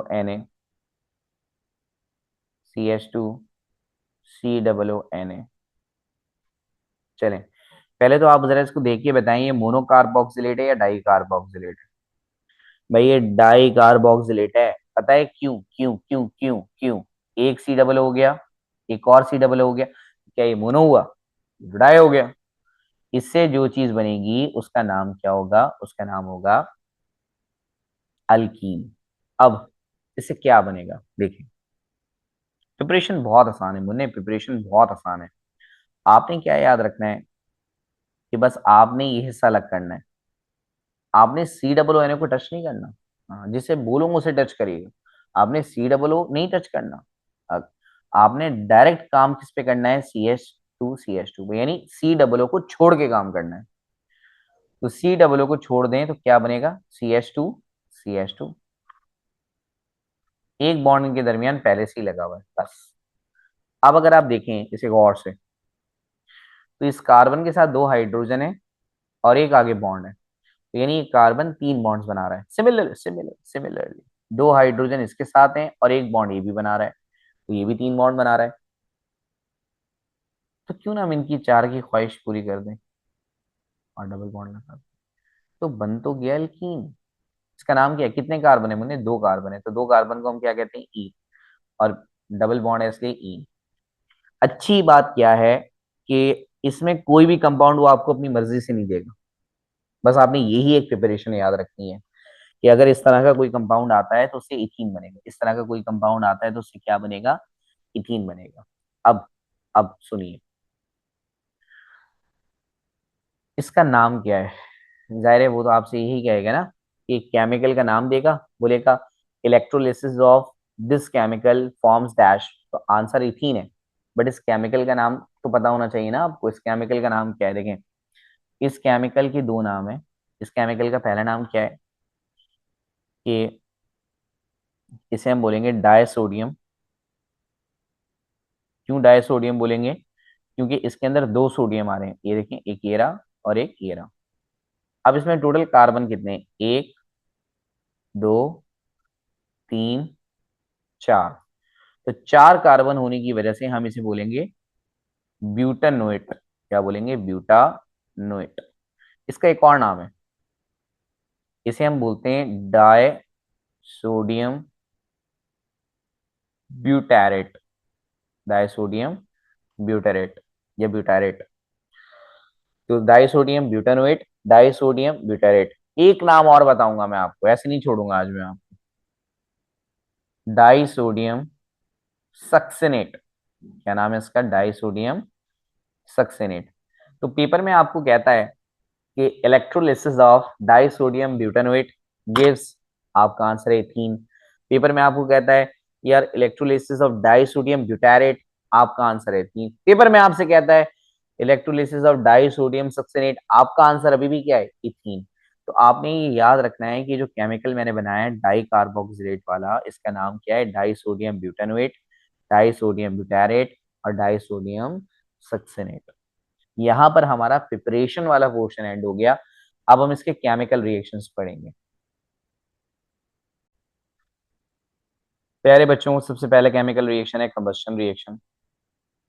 फिर वही बात कि पहले आपको अल्कीन का लेक्चर देखना पड़ेगा, अल्कीन का लेक्चर नहीं देखेंगे तो आप कभी भी मेरे अल्कीन के लेक्चर को समझ नहीं पाएंगे।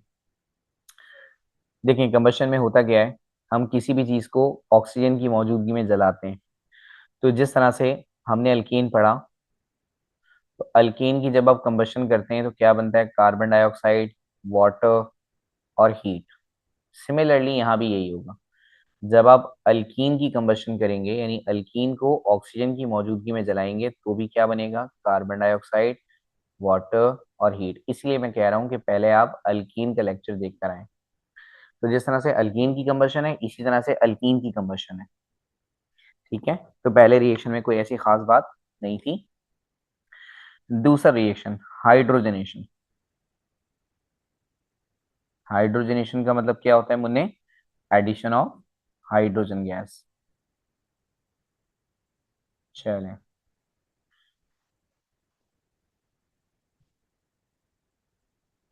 तो हमें इतनी बात पता है कि जब हम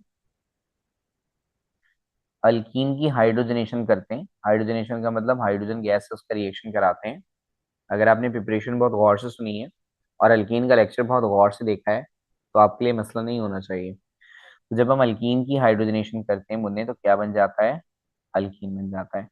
कौन कौन से कैटलिस्ट आप यूज कर सकते हैं, रेने निकल, बताया था ना मैंने आपको, रेने निकल या फिर प्लेटिनम या फिर पैलेडियम। ठीक है, अब इसका क्वेश्चन कैसे आएगा। इसका क्वेश्चन एक तो ये आ सकता है कि वो आपसे पूछ सकता है पेपर में, हाइड्रोजनेशन ऑफ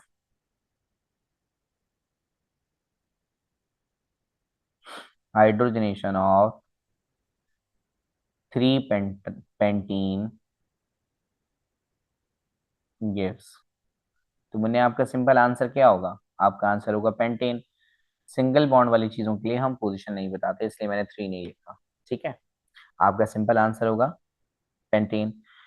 अगर वो आपसे कहता है कि 5 decene reacts with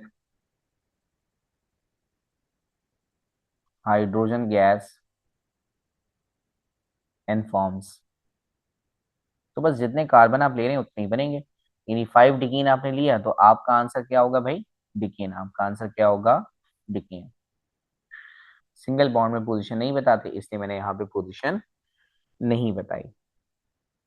एक एमसीक्यू इसमें से और बन सकता है कि हाइड्रोजनेशन होते वक्त एक हीट रिलीज होती है, यानी ड्यूरिंग हाइड्रोजनेशन रिएक्शन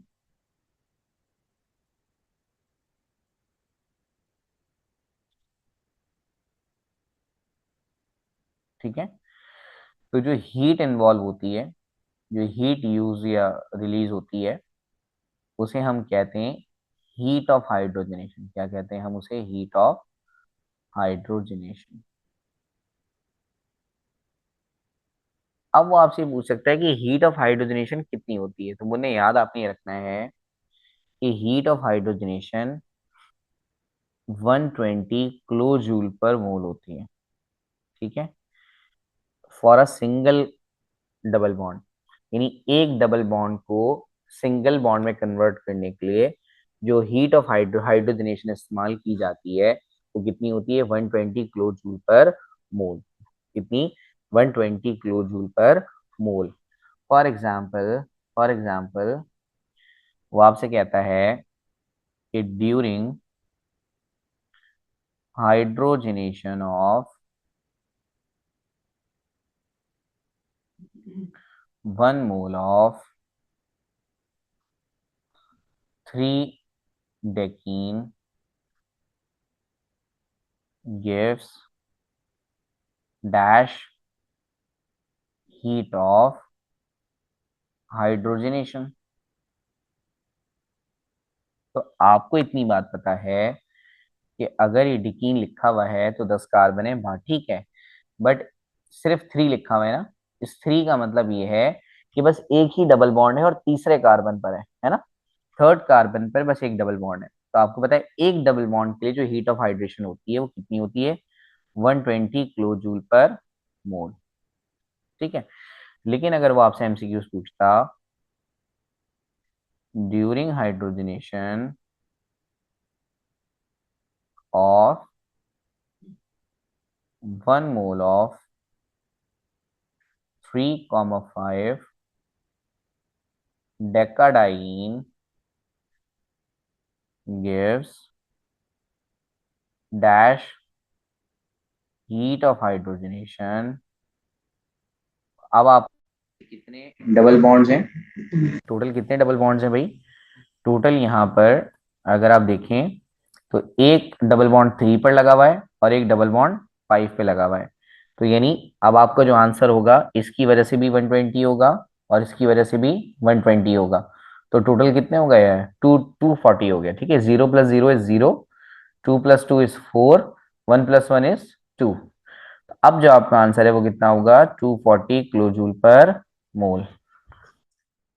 प्यारे बच्चों, तीसरी प्रॉपर्टी है हेलोजनेशन। हेलो हेलोजनेशन, हेलोजनेशन का मतलब पता है, एडिशन ऑफ एक्स। चलें, रिएक्शन बहुत ही आसान है। कैसे, देखिए, हम इथीन ले लेते हैं। इथीन का फॉर्मूला क्या होता है, CH2 डबल बॉन्ड CH2।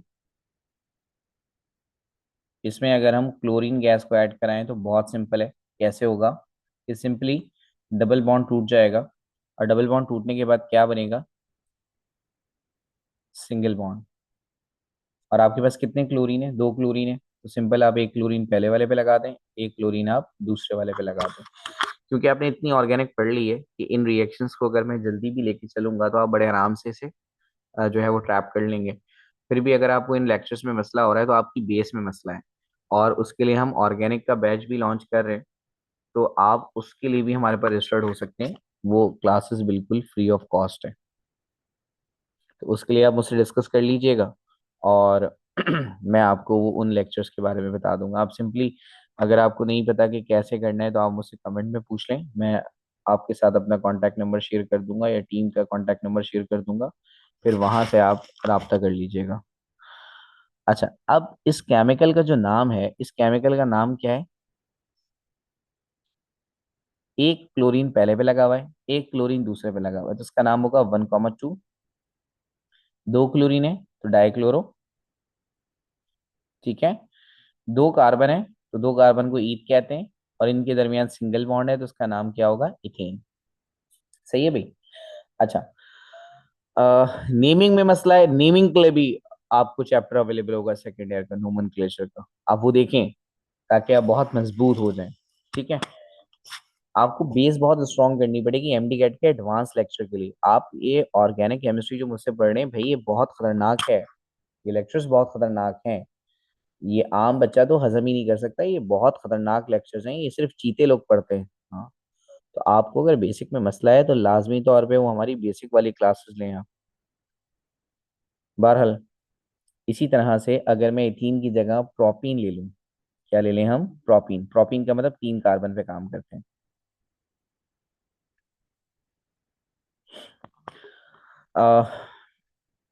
तो एक जगह पे हम डबल बॉन्ड लगा देते हैं, दूसरी जगह पे हम सिंगल बॉन्ड लगा रहे हैं, इसे बैलेंस करें। कार्बन की वैलेंसी कितनी होती है भाई? कार्बन की वैलेंसी 4 होती है। इस वक्त कार्बन जो है वो दो बॉन्ड बना रहा है, तो दो हाइड्रोजन लगा दें ताकि चार हो जाएं।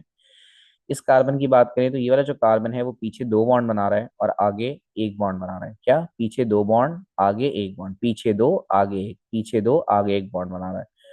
तो जब भी ये सिचुएशन होगी यानी तीन बॉन्ड्स बना रहा है, तो एक हाइड्रोजन लगा दें ताकि बैलेंस हो जाए।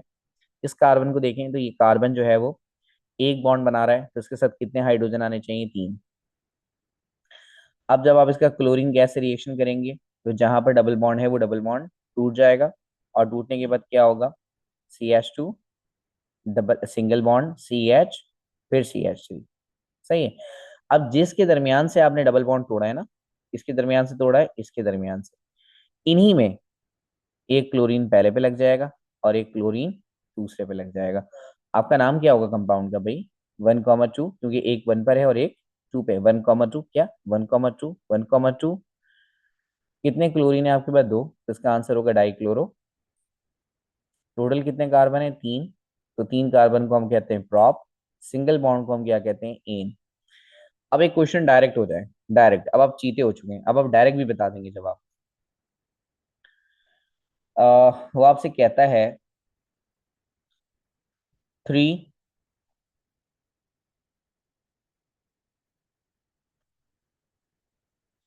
हेप्टीन reacts with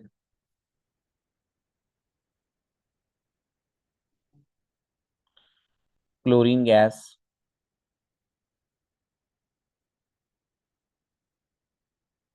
and forms dash। इसका आंसर क्या होगा भाई? इसका आंसर होगा सिंपल, एक थर्ड पे लग जाएगा, एक उसके बराबर में लग जाएगा, यानी क्या हो गया? 3,4 डाइक्लोरो। क्या बन जाएगा? 3,4 डाइक्लोरो और हेप्टेन। ठीक है। इसी तरह से अगर वो आपसे कहता कि one one pentene reacts with chlorine gas and forms dash, तो आपका आंसर होता 1,2 डाइक्लोरो पेंटेन।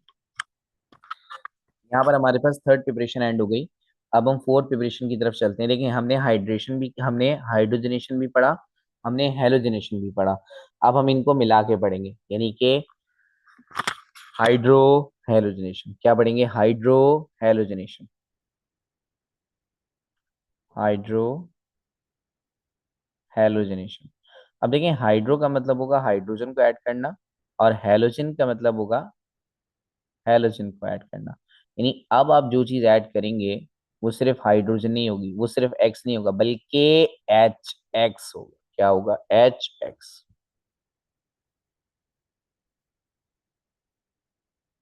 चले, एक केमिकल लेते हैं जरा जल्दी से। CH2 double bond CH2। यार चीते हो गए होंगे आप इस बात में, इसको इथीन कहते हैं। जल्दी लिख रहा हूँ अब मैं। अब आप हेलो हाइड्रेशन या हाइड्रो हेलोजनेशन करा रहे हैं, यानी HB, XB, HB, XB, HX।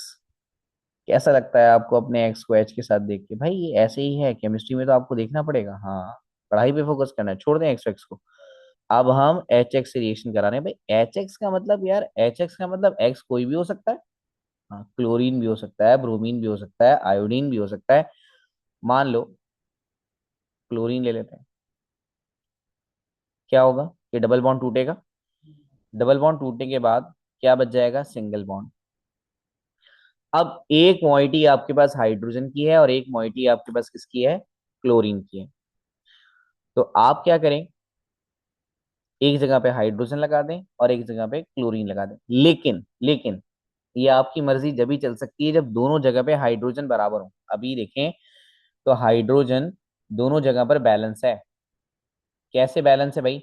पहले वाले कार्बन के साथ भी दो हाइड्रोजन है और दूसरे वाले कार्बन के साथ भी दो ही हाइड्रोजन है, क्योंकि हाइड्रोजन बैलेंस है।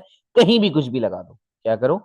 कहीं भी कुछ भी लगा दो, कहीं भी कुछ भी लगा दो।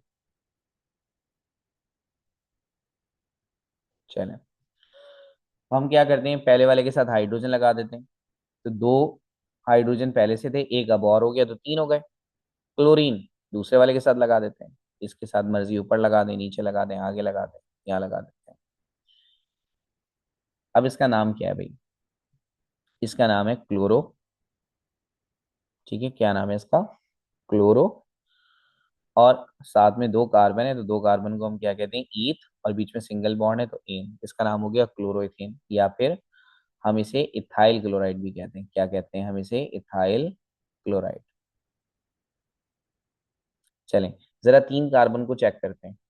तीन कार्बन अगर हम लें तो एक दो तीन, पहले में डबल बॉन्ड लगा देते हैं, दूसरे में सिंगल लगा देते हैं, इसे बैलेंस कर देते हैं। पहला वाला कार्बन दो बॉन्ड बना रहा है तो इसके साथ दो हाइड्रोजन लगा दें ताकि टोटल चार हो जाए। दूसरा वाला कार्बन दो बॉन्ड पीछे बना रहा है, एक बॉन्ड आगे बना रहा है, टोटल तीन हो गए। चार करने होते हैं तो एक हाइड्रोजन रह गया। तीसरा वाला कार्बन सिर्फ एक ही बॉन्ड बना रहा है तो आप तीन हाइड्रोजन लगाएं इसके साथ ताकि ये बराबर हो जाए। दोबारा मैं HCl से रिएक्शन कर रहा हूँ। हमें पता है कि जब रिएक्शन होता है तो डबल बॉन्ड टूट जाता है। जब डबल बॉन्ड टूटेगा तो क्या बचेगा? CH2 single bond CH3। अब जहां से डबल बॉन्ड टूटा है इन्हीं के दरमियान ग्रुप्स लगेंगे। अब अगर आप इस ग्रुप को देख लें तो इस ग्रुप को अगर आप गौर से देखें तो गौर से देखने पर आपको नजर आएगा कि अब की दफा हाइड्रोजन बैलेंस नहीं है। हाइड्रोजन बैलेंस नहीं है। पहले वाले में दो हाइड्रोजन है और दूसरे वाले में एक हाइड्रोजन है। जब भी हाइड्रोजन अनबैलेंस होगा, याद रखिएगा, जब भी हाइड्रोजन अनबैलेंस होगा तो मुन्ने मार्कोनी कॉफ रूल्स लगेगा। क्या लगेगा? मार्कोनी कॉफ रूल्स। मार्कोनी कॉफ रूल्स का बहुत ही आसान तरीका है लगाने का। मार्कोनी कॉफ रूल्स कैसे अप्लाई करते हो? जहां हाइड्रोजन ज्यादा वहां हाइड्रोजन ऐड कर दो, ठीक है। और जहां हाइड्रोजन कम वहां पे अदर चीज ऐड कर दो। जैसे उन्हें पहले वाले में देखें तो हाइड्रोजन दो हैं, दूसरे वाले में देखें तो हाइड्रोजन कितने हैं? वन है। देखना इन्हीं दोनों के दरमियान है, इसको मत देख लेना। हाँ, सबको नहीं देखते भाई, इन दोनों को ही देखेंगे सिर्फ।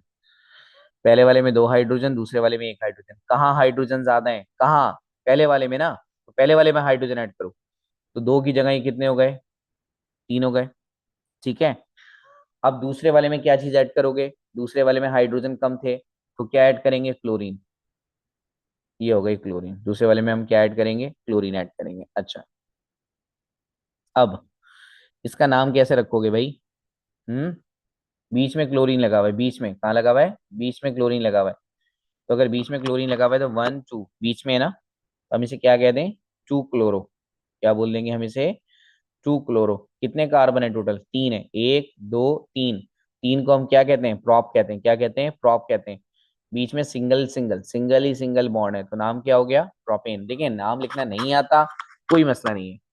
आप हमारी बेसिक वाली क्लासेस ज्वाइन करें जो फ्री ऑफ कॉस्ट है, ताकि आपका नोमेनक्लेचर स्ट्रांग हो जाए। लाजमी नोमेनक्लेचर स्ट्रांग नहीं, नाम रखना नहीं आते बात ही खत्म हो गई। भाई नाम तो रखना सीख लो पहले। अब हम अपनी पांचवी केमिकल प्रॉपर्टी की तरफ जा रहे हैं, that is hello hello hello hydration. क्या? Hello hello hello hydration. मैं आपको हेलो हाइड्रेशन के मतलब समझाता हूँ। देखें, हेलो हेलो, हेलो का मतलब एक्स, हाइड्रेशन का मतलब वाटर। ओहो। Hello hydro, hello x hydration, पानी। इसका मतलब जब भी कभी जिंदगी में अपने एक्स को पानी में देखोगे तो क्या बोलोगे? Hello, hello hydration, hello, hello hydration. हाँ, तो अब हम एक्स भी ऐड करेंगे और पानी भी ऐड करेंगे। मैं आपको ऐड करके दिखाता हूँ। जैसे CH2, double bond CH2, x ले आओ भाई, एक्स ले आओ, X2, वाटर ले आओ, वाटर ले आओ, वाटर को लिखते हैं HOH। ठीक है, हेलो हाइड्रेशन है ना, hello hello hello hydration. Hello का मतलब एक्स, हेलोजन ना। हाइड्रेशन का मतलब वाटर। अब एक्स की जगह पे कोई चाहे तो आप एग्जाम्पल ले लें, वरना एक्स से भी मैं आपको करा देता हूँ डायरेक्ट। अच्छा, अब होगा क्या, ये डबल बॉन्ड यहाँ से टूट जाएगा। जब ये डबल बॉन्ड टूटेगा तो क्या बचेगा? CH2 single bond CH2। तो कोई एक चीज होगी जो यहाँ लगेगी और कोई एक चीज होगी जो यहाँ लगेगी, क्योंकि दोनों के दरमियान से बॉन्ड टूटा है। अब एक बॉन्ड पहला वाला कार्बन बना सकता है, एक बॉन्ड दूसरा वाला कार्बन बना सकता है, बट हमारे पास चीजें चार हैं। देखिए ना, दो तो हमारे पास एक्स ही हैं, दो तो हमारे पास एक्स ही हैं सिर्फ। एक हमारे पास हाइड्रोजन है, एक हमारे पास OH है। ओ भाई, हमारे पास बहुत कुछ है। तो हम पहले तो क्या करते हैं, एक एक्स और एच को मिला देते हैं, तो ये बन जाएगा HX। क्या बन जाएगा? HX। अब हमारे पास दो चीजें कम हो गई चार में से, सिर्फ कितनी बची? दो बची, एक एक्स बचा और एक OH बचा। हाँ, अब हम इसको लगा देते हैं, एक जगह पे एक्स लगा दें और एक जगह पे OH लगा दें। अब इसका नाम क्या होगा? इसका नाम होगा हेलो हाइड्रिन। क्या नाम होगा इसका? Hello hydrin. तो हेलो का वर्ड जो है हमने एक्स की वजह से लगाया, और हाइड्रिन का वर्ड हमने इसे वाटर की वजह से दिया, तो इसका केमिकल का नाम होगा हेलो हाइड्रिन। मान लें, मान लें, मान लें, इस एक्स की जगह आप यहाँ पे क्लोरीन पुट करते, तो ये कंपाउंड कैसे बनता? CH2 एक्स की जगह पे यहाँ क्लोरीन होता। तो अब आप इसे हेलोहाइड्रिन नहीं बल्कि क्या बोलते? क्लोरोहाइड्रिन। क्या? क्लोरोहाइड्रिन। और अगर आप ब्रोमीन ऐड करते, क्या ऐड करते? ब्रोमीन ऐड करते, तो अब यहाँ पे क्लोरीन लगा है, उसकी जगह क्या लगता? ब्रोमीन लगता। तो नाम क्या रखते आप? ब्रोमोहाइड्रिन। क्या रखते नाम? ब्रोमोहाइड्रिन। अगर आयोडीन ऐड करते तो आयोडीन लगता, क्या नाम रखते? आयोडोहाइड्रिन। तो हेलोहाइड्रिन, क्लोरोहाइड्रिन, ब्रोमोहाइड्रिन, आयोडोहाइड्रिन, भाई एक ही बात है। ठीक है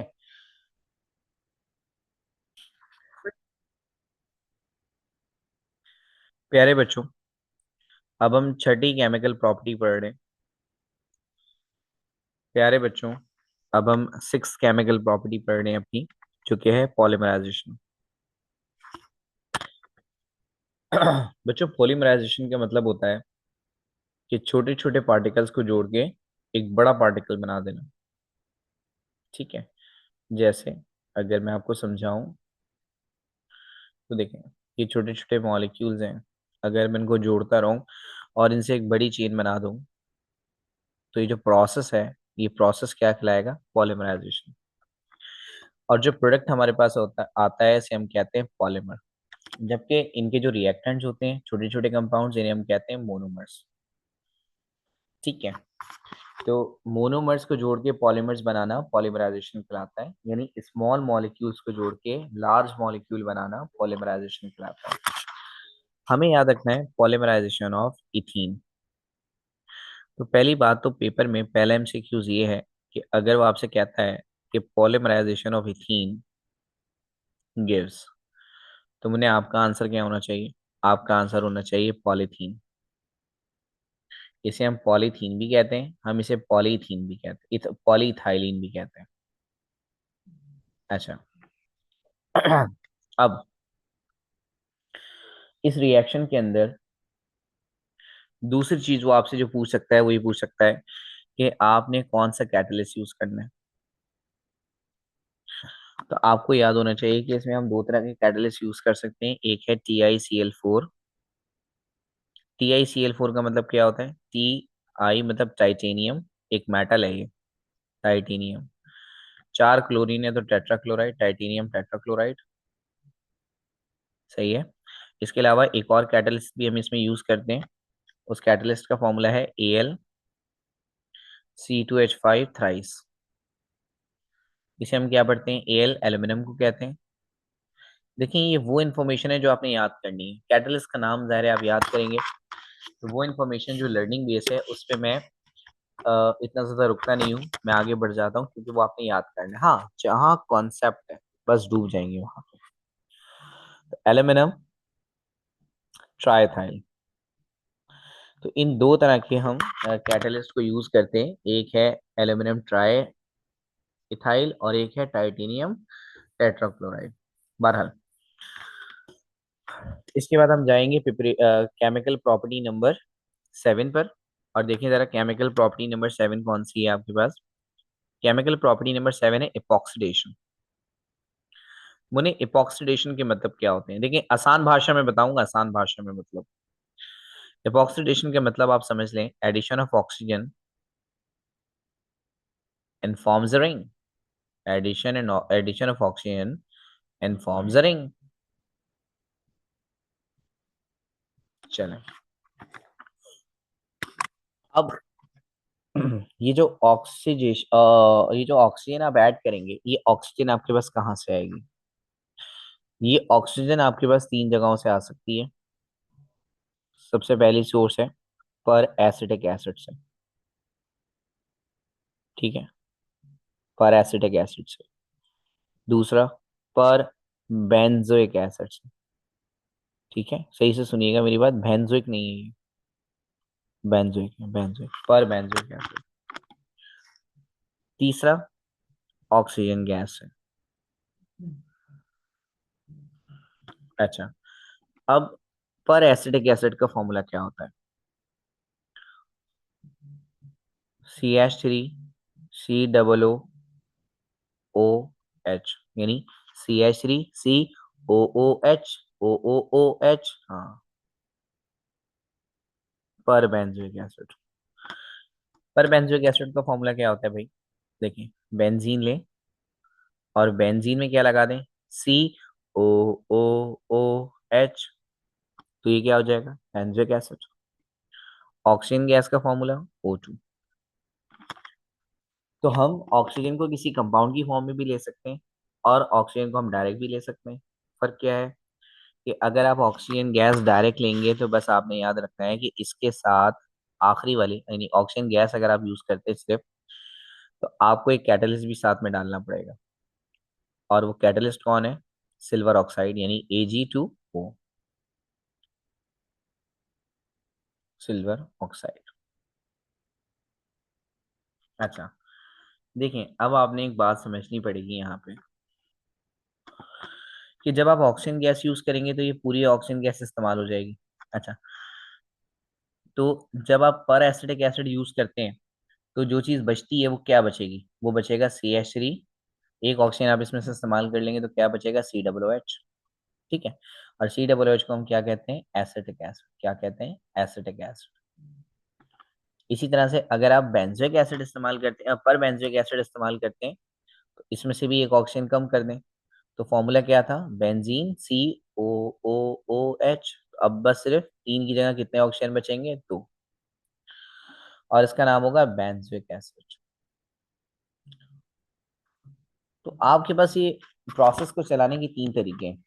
आप डायरेक्ट ऑक्सीजन से रिएक्शन करा दें लेकिन कैटलिस्ट यूज करना पड़ेगा सिल्वर ऑक्साइड। आप पर एसिटिक एसिड से कर दें, आप पर बेंजोइक एसिड से कर दें। अब मान लें मैं आपको एक रिएक्शन करके दिखाता हूँ। मैं इथीन से करता हूँ रिएक्शन। इथीन का फॉर्मूला क्या होता है, CH2 डबल बॉन्ड CH2, सही है भाई, इथीन। और इसका रिएक्शन हम करा देते हैं, मान लें पर बेंजोइक एसिड से।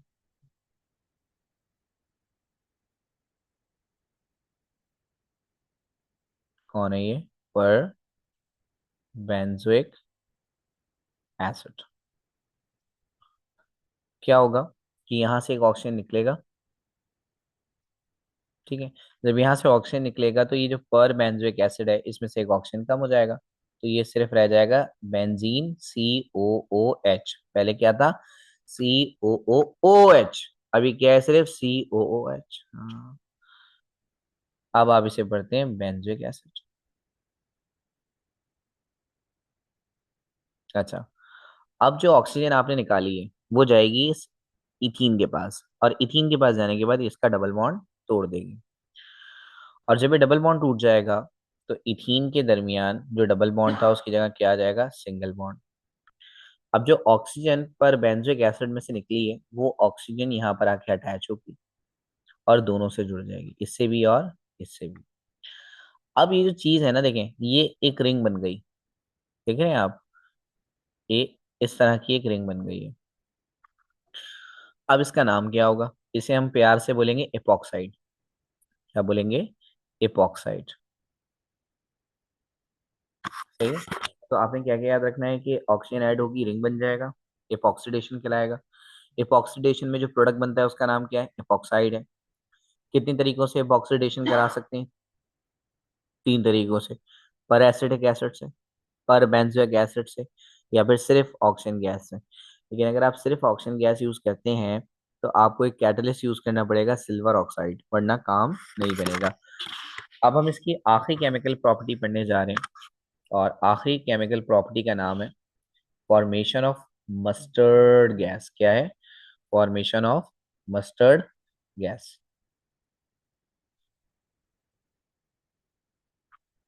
बहरहाल, फॉर्मेशन ऑफ मस्टर्ड गैस।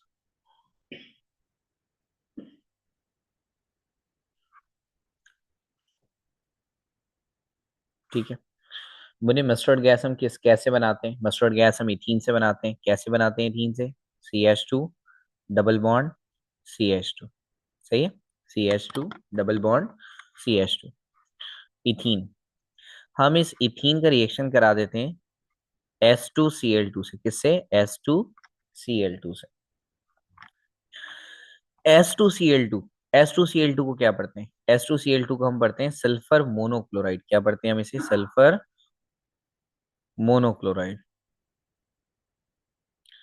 अब हम इसे सल्फर मोनोक्लोराइड क्यों पढ़ते हैं, इसको समझिएगा बात को। यहाँ पे दो सल्फर और दो क्लोरीन है, यानी फॉर्मूला क्या है, S2Cl2। दो सल्फर और दो क्लोरीन। अगर हम इस रेशो को कैंसिल करेंगे तो 2 1 जा 2, 2 1 जा 2, यानी हमारे पास जो कैंसिल आउट होने के बाद आंसर आ रहा है वो 1:1 है। अरे भाई 1:1 का मतलब है एक सल्फर के साथ तो एक क्लोरीन है ना। बोले दो सल्फर दो क्लोरीन, इसका मतलब एक सल्फर के साथ एक क्लोरीन, दूसरे सल्फर के साथ दूसरी क्लोरीन। तो क्योंकि एक सल्फर के साथ एक क्लोरीन है इसलिए हम इसे कह रहे हैं सल्फर मोनोक्लोराइड। अब इसमें से एमसीक्यूज कैसे बन सकते हैं, एक तो आपसे पूछेगा कि मस्टर्ड गैस किससे बनती है, तो आपका आंसर होना चाहिए सल्फर मोनोक्लोराइड से।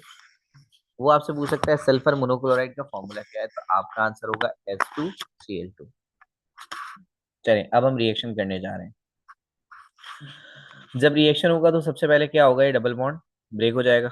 जब ये डबल बॉन्ड ब्रेक हो जाएगा तो क्या बचेगा, CH2 CH2। क्या बचेगा मुन्ने, CH2 CH2। अच्छा, अब यहां से कौन आएगा, यहां से आएगा सल्फर। तो ये बना दिया हमने सल्फर। सल्फर की खास बात क्या है भाई, सल्फर दो बॉन्ड्स बनाता है। तो अभी तो ये एक बॉन्ड बना रहा है, तो इसके दो बॉन्ड्स पूरे करने के लिए हम इथीन को दो दफा इस्तेमाल करेंगे। कितनी दफा इस्तेमाल करेंगे, दो दफा इस्तेमाल करेंगे। एक दफा एक CH2 आ जाएगा, अगली दफा एक CH2 आ जाएगा। सही है। अच्छा, अब अगर हम इसको बैलेंस करना चाहें तो बैलेंस के लिए देखिएगा जरा। अगर मैं इस कार्बन की बात करूं तो ये कार्बन एक बॉन्ड पीछे सल्फर से बना रहा है, दो बॉन्ड हाइड्रोजन से बना रहा है, एक बॉन्ड आगे कार्बन से बना रहा है। अरे भाई पूरे चार तो हो गए, एक दो हाइड्रोजन के साथ और एक आगे ये बॉन्ड बना रहा है। तो टोटल नहीं, चार बॉन्ड हो गए भाई, जो बराबर है, बराबर है। ये वाला कार्बन स्टेबल है, स्टेबल है, स्टेबल है। ये वाले कार्बन को देखें, ये वाला कार्बन भी एक बॉन्ड पीछे सल्फर के साथ बना रहा है, दो बॉन्ड हाइड्रोजन के साथ बना रहा है और एक बॉन्ड आगे बना रहा है। तो टोटल कितने हो गए, चार हो गए ना, एक सल्फर से, दो हाइड्रोजन से और एक आगे। टोटल चार बॉन्ड्स हो गए। यानी जो पहला पहला कार्बन है वो तो स्टेबल है, दूसरे कार्बन की तरफ अगर आता है। ठीक है। अच्छा, इसकी लेबलिंग भी कर दूं मैं साथ साथ। देखिए जो सल्फर से जुड़ा हुआ है वो अल्फा होगा, और उसके बराबर वाला क्या होगा, बीटा कार्बन। इसी तरह से यहाँ पे जो सल्फर से जुड़ा हुआ है वो अल्फा, और उसके बराबर वाला बीटा। तो अल्फा तो बैलेंस है, हमने अभी तक क्या देखा, उन्हें अल्फा तो बैलेंस्ड है। क्या बीटा भी बैलेंस है, देखते हैं जरा। अगर आप बीटा कार्बन को देखें, तो बीटा कार्बन इस वक्त एक बॉन्ड पीछे बना रहा है और दो बॉन्ड हाइड्रोजन के साथ बना रहा है, तो टोटल कितने हो गए, तीन हो गए। इसको देखें जरा, एक पीछे बॉन्ड, दो आगे बॉन्ड, तीन हो गए। तो ये तो बैलेंस नहीं हुए ना, ये तो बैलेंस नहीं हुए। इनको बैलेंस करने के लिए कुछ लगाना पड़ेगा, तो हम क्या करेंगे, हम क्लोरीन लगा रहे हैं। कितने क्लोरीन है हमारे पास भाई, दो हैं। तो कैसे, एक क्लोरीन इधर और एक क्लोरीन इधर। हम क्या कर रहे हैं, हमने दोनों के साथ एक एक क्लोरीन यहाँ लगा दिए। अच्छा अब क्या होगा, अब दो क्लोरीन थे, दोनों क्लोरीन हमने इस्तेमाल कर लिए, बट दो सल्फर थे लेकिन सिर्फ एक सल्फर हमने इस्तेमाल किया, तो एक सल्फर अलग हो जाएगा। तो ये जो केमिकल आपके सामने आया है मुन्ने, इस केमिकल का जो नाम है, इस केमिकल का नाम है मस्टर्ड गैस। अब पेपर में वो आपसे पूछ सकता है कि हम इसे मस्टर्ड गैस क्यों कहते हैं, तो मुन्ने आंसर है ओडोर की वजह से। यानी इसकी स्मेल मस्टर्ड की जैसी होती है। मस्टर्ड हम सरसों को कहते हैं, तो इसकी स्मेल जो है वो मस्टर्ड की जैसी होती है। मस्टर्ड हम सरसों को कहते हैं। बायोलॉजी में आपने सुना होगा इसे ब्रासिका कंपेस्ट्रिस कहते हैं। तो मस्टर्ड जो है उसकी स्मेल मस्टर्ड की तरह होती है, इस वजह से हम इसे मस्टर्ड गैस कहते हैं। एक बात। दूसरी बात, इस गैस को कहाँ इस्तेमाल करते हैं, इस गैस को हम इस्तेमाल करते हैं वर्ल्ड वॉर के अंदर। जब दुनिया लड़ रही होती है तो तुम इसको इस्तेमाल करोगे। ठीक है, वर्ल्ड वॉर के अंदर हम इसको इस्तेमाल करते हैं। करता क्या है ये, पहली बात तो ये धुंधला धुंधला कर देगा सब कुछ, सब धुंधला धुंधला हो जाएगा। ठीक है, आपका रेस्पिरेटरी सिस्टम चौक होना शुरू हो जाएगा, आपको सांस नहीं आएगी, आपकी आंखें जलना शुरू हो जाएंगी। समझे, हाँ ये सब काम होगा। दूसरी बात, दूसरी बात याद रखिएगा, एक बहुत खास बात, ये जो केमिकल है ना, ये केमिकल ब्लिस्टर्स को कॉज करता है, हैवी एक्सेसिव ब्लिस्टर्स कॉज करता है। तो वर्ल्ड वॉर में इस्तेमाल होता है, वर्ल्ड वॉर में रेस्पिरेटरी इश्यूज कॉज करेगा। एक बात, रेस्पिरेटरी इश्यूज, रेस्पिरेटरी इश्यूज के अलावा ये क्या कॉज करेगा, ये इचिंग ऑफ आईज। ठीक है, इचिंग ऑफ आईज लिख दें या इरिटेशन लिख दें, ये वो भी कॉज करेगा। और साथ साथ ये क्या करता है, ये ब्लिस्टर्स बना देता है। क्या बना देता है ये, ब्लिस्टर्स बना देता है। अच्छा अब जो चीज ब्लिस्टर बनाती है हम उसे कहते हैं, और अच्छे अच्छे ब्लिस्टर, हाँ अच्छे, ऐसे नहीं कि थोड़े से ब्लिस्टर बना, अच्छे ब्लिस्टर बनाती है ये। और अच्छे ब्लिस्टर्स बनाने की वजह से हम इसे कहते हैं पावरफुल, क्या कहते हैं, पावरफुल वेसिकेंट। पावरफुल वेसिकेंट का मतलब होता है कि ये ब्लिस्टर कॉज कर सकती है, कॉजेज ब्लिस्टर यानी छाले। जहां जहां गैस लगेगी वहां वहां पे ये छाले कॉज कर देगी। तो एमसीक्यूज कौन कौन से हो गए, कि मस्टर्ड गैस को मस्टर्ड गैस क्यों कहते हैं, ड्यू टू इट्स ओडोर, इसे वर्ल्ड वॉर में इस्तेमाल करते हैं। ये क्या क्या कर सकता है, respiratory issues, itching of eyes, और पावरफुल वेसिकेंट है। पावरफुल वेसिकेंट का मतलब ये ब्लिस्टर्स कॉज कर सकता है। अच्छा अभी जो मस्टर्ड गैस है, मस्टर्ड गैस, देखें जरा मस्टर्ड गैस को, वो आपसे ये भी पूछ सकता है यार ये मस्टर्ड गैस का केमिकल नेम क्या है। तो देखिए मस्टर्ड गैस क्या है, मस्टर्ड गैस है S CH2 CH2 Cl, CH2 CH2 Cl।